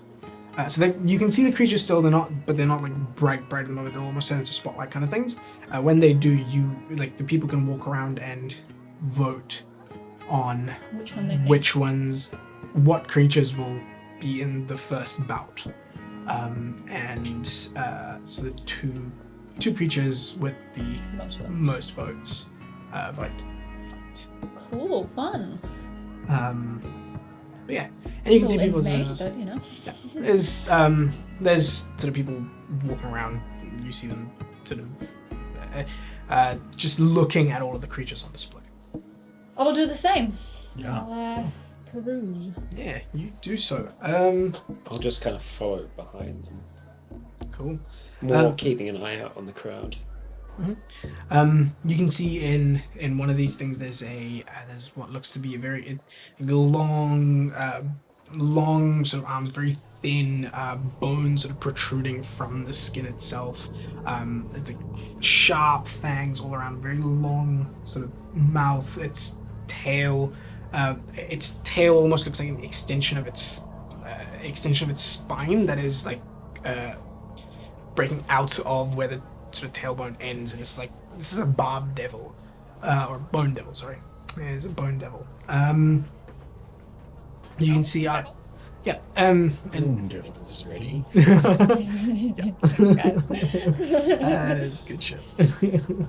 And then what other creatures are there?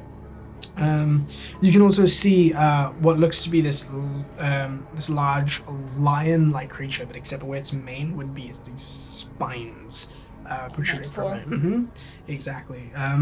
You can also I like to eat cows. What? I like to eat cows. yeah. You can see this large coiled snake. That's, Sigma? Ligma? No, there's a large coiled snake, sort of black scaled with like a red streak going to the top of it, cobra-like head, similar looking to Sigma but smaller. And no humanoid face? And no humanoid face. It's a very serpentine face, and it seems a lot more feral than Sigma was. Yeah, you hopefully see, that one can't turn people into balls of meat. you can also see in another enclosure a very familiar looking group of creatures. These snails. That seemingly just like and it's not just the one. It's like this entire container full of snails. Our old nemesis. The bone whelks, as you. Bone whelk is ready. I lean over to Kelly and say, we should find something that does, fire damage and put it up against those. You can also see what looks to be. I mean, yeah. So it's one of those. There's creatures just throughout, right? So you can pretty much pick anything from the monster manual. Then you're welcome to look at D&D Beyond for it and cast a vote that you would like to to be in the first bout. Any creature that is of large size or small. Okay, I was gonna vote for Tiamat. Is there I don't think she's in the monster manual. What's it Just called? go into monsters. Probably minus the dragons. Yeah. There are no dragons. Only guy outside in here. And he's not up to vote. He will not fit in the pin. He will not. If you don't want to go through all of it and vote and that sort of thing, that's fine as well. We can just randomize it. Yeah, I don't think Hessel will be partaking. Cool. That's fine. But he again, is keeping an eye on Yeah. everything going on around. Again, you're not. It's not mandatory to vote. Yeah. But there are. I People probably that won't can either. jump in. Partially because I'm too lazy to look up monsters in the That's monster manual, but also because, just seems kind of mean. I'll walk Lux around to where the bone whelks are to get a closer Where you look. can see Ophelia just glaring at them. Yeah. Lux. And sort of yeah. on the way over, I'm voting for them. explain what they are and how they work, and then how I know how much warehouse was on fire and how much of that warehouse was on me also. She definitely laughs at that story and she's like, yeah, that checks out. The gunpowder in there didn't help. One of the things that as you sort of mentioned that, she goes, do you destroy buildings everywhere you go? It's just a bit of a trend. I mean, is the first day that I met up with the rest of the group, I ran into one of them's burning home, and then later that same day I was in a burning warehouse, so at least yours wasn't on fire. Yeah, absolutely. I appreciate the absence of flames. Yeah. Although an ent was something that was better. It's dead now. Yep. It is. Amara definitely took her pieces of that thing. Was that who came in the night and just took the lot? Yes. I'm not really that surprised, to be honest. She bought an entire crew of woodsmen in the middle of the night, chopped that thing down into little tiny bits. And took it away. Yeah. Fair enough. You know what she's going to do with it? No idea.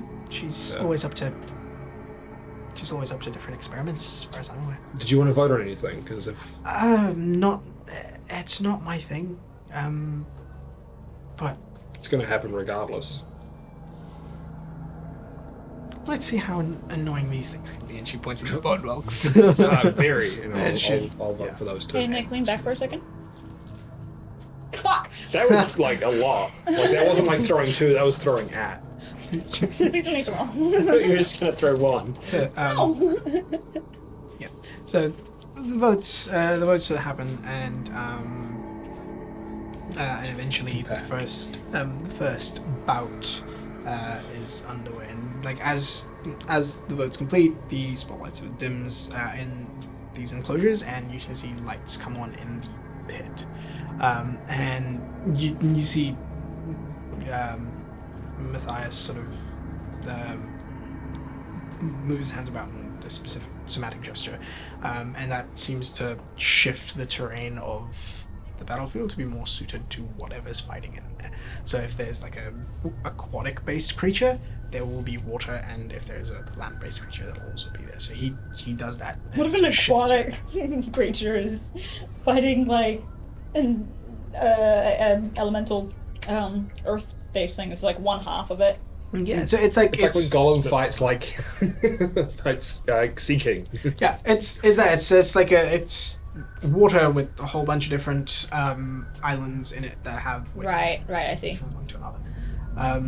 So yeah, he shifts the battlefield, and and then you see two sort of creatures enter the battlefield. The first one being a big old displacer beast, and on the other side there is a hellhound. So not Bone Walks just yet. Not They probably got, Valier's hellhound, but They got like 3 votes. All from us. 1, 2, and this bout kicks off. And similarly, as the night sort of progresses, you can see different rounds happening, and then there's like a bit of a Scoreboard. Tier.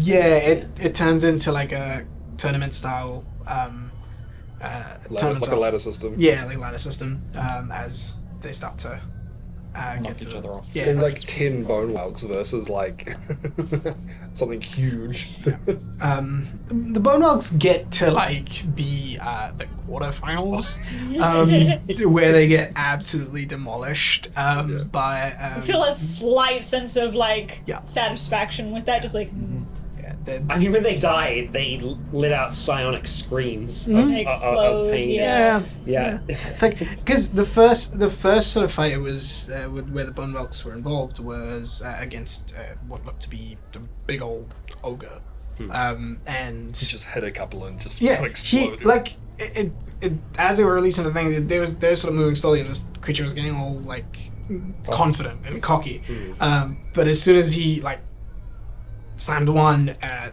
psychic scream happened, and he sort of went down. He is like sort of bleeding, and they just converged and like, Dissolved him.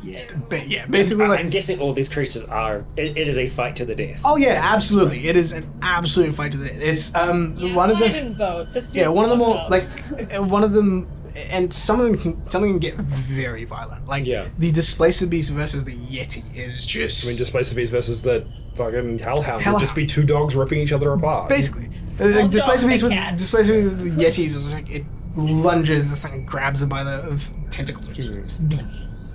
I think during this, Hassel is more interested by the expressions on people's faces who are watching this, because it's like this interesting counterbalance to everything that he's heard about people's like respect for life and this is a celebration, rather the celebration, but almost like a thirsting for death as well. It's very it's very much a it's not necessarily a. These people don't care about life that is beneath them. Oh yeah, no, of course. They're very they relish in this sort of thing. Yeah. There's a few people who are like, oh shit, from the sort of from some of the more There's some crazy people creatures just in look there. like disgusted the whole Yeah, way through. there's a few people that look a bit disgusted, but they're still enjoying it.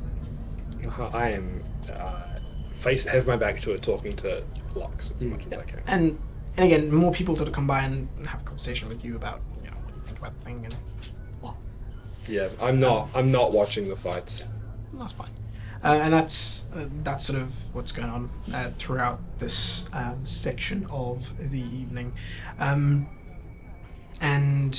Oh yeah, I'd probably just be watching the higher ups, literally, yeah, and You do. see how Valier and his daughter Mm-hmm. are responding to things. But they seem just disinterested. they don't care. Like they're not even looking, but then they don't care.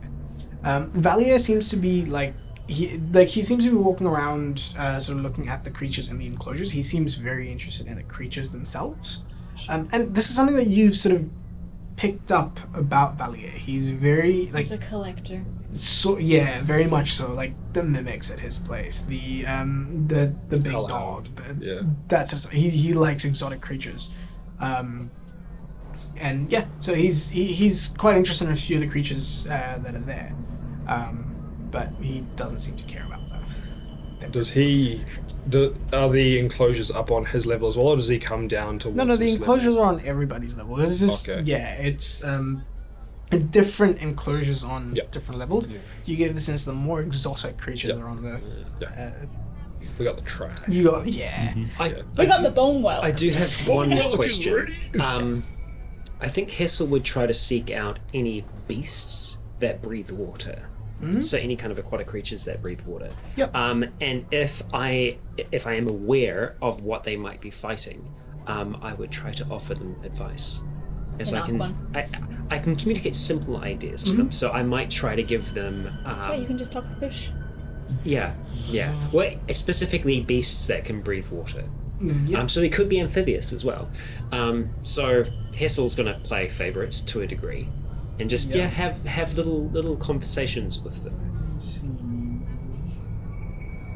Do they have? That's what I'm talking about. This is what it's like to have money in the borough. Is you get to pick on your fights and then bet on them. Well, aren't we just this as well? Hmm? The summoning circle. To an extent. Obviously, we're not, fully ripping each other apart, but We also Well, have yet. we also have a choice in that. that's true. Maybe some people don't. No. We didn't at first. You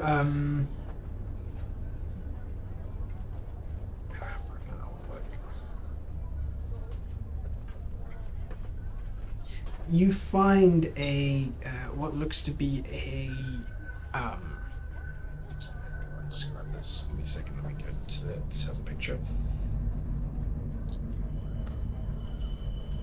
You see what looks to be a really has the top half of what looks like a big sort of fish-like creature, like big fish-like head, fins along the front, three like fingers, webbed hands, rotund looking.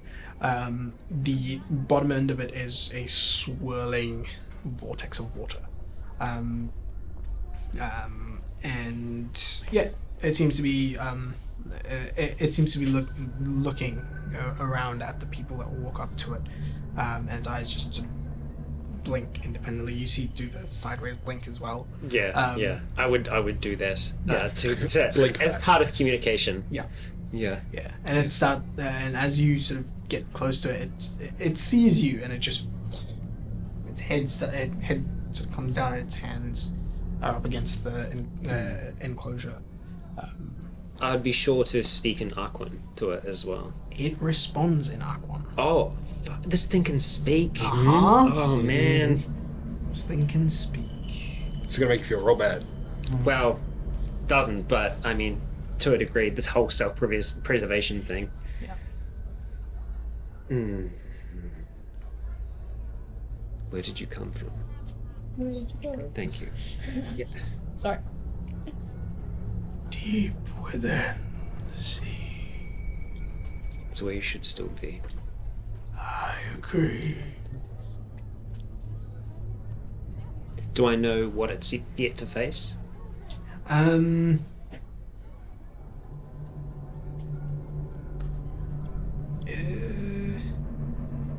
Yes. This thing is, you look at it and it seems like this thing's gonna face a giant shark. Like a dire shark. Oh, right. Okay. Not quite Megalodon. Yeah. Not yet. It's getting there. Jaws. Yeah. Yeah. Jaws. I described the creature to it then. Have you faced such a thing in your time? I have. Not successfully. and he sort of swivels, and you can see his shoulder, on his right hand shoulder, has these massive bite marks. Let's pull it backwards. Tell me, what is your name? Rycon.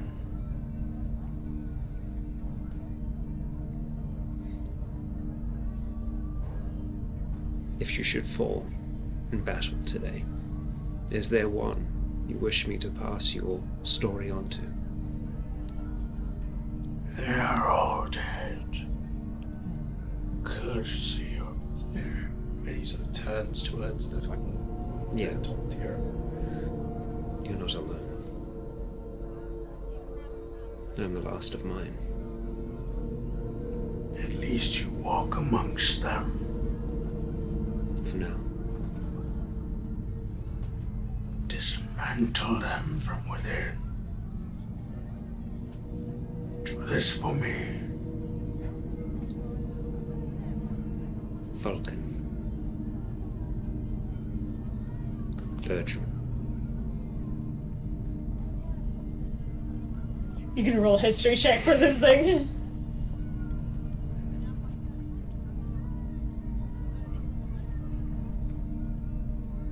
Virgil. I am in your debt. And he sort of bows. It's weird, like his once you said your name, like his demeanor almost shifted a little bit to an element of cautious reverence. He knows. He knows. As you're sort of slowly stepping away, sort of, you hear him sort of tapping on the glass. As you turn back, he says, "That name holds weight under the ocean." Under the sea. I'll make sure that yours does too. It won't be forgotten. You see a big smile across his face. My lord.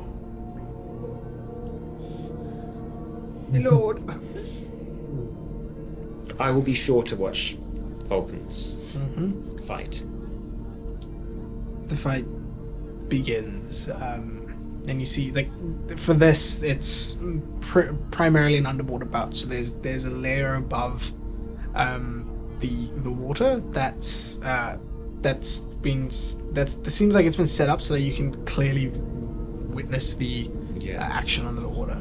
And there's like rocks and other like seabed motif to this as the two creatures enter the ring. And you see this shark is very much a Feral beast. feral Big dumb beast. shark. Actually, Big no, dumb no, shark. for sure. I probably would have shown him my bite as Yeah. well, because I got a bite from Megalodon. Yeah, Shark fin soup. Yeah. Shark fin soup.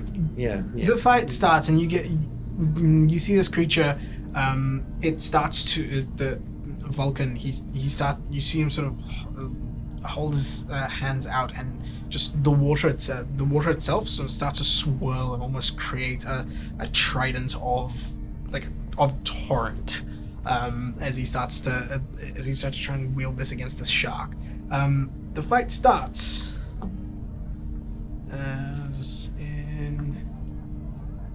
Fight starts in Vulcan's favor. You see him sort of. You see the shark sort of lunges at him. He ducks down and stabs this trident through its belly. This thing roars and turns around to go for a bite. Second round. Very much not in Vulcan's favor. You see as he sort of stabs and tries to get away from this thing, it grabs him. So it grabs him by the midriff and starts to just like fucking do the whole shaking thing. And What I would give for subtle spell. yeah. Oh, And as this thing is shaking, Vulcan seems to have a very tough time trying to get out of this thing's jaws, and quite quickly this thing starts to, its mouth starts to become like a vice grip on Vulcan's torso, and just like bites all the way through, and Vulcan stops moving, and sort of there's a chunk of Vulcan missing, and the blood just starts to diffuse into the water. As the shark is then wrangled back through. And as you sort of witness this sort of somber kind of event, we'll take our next break.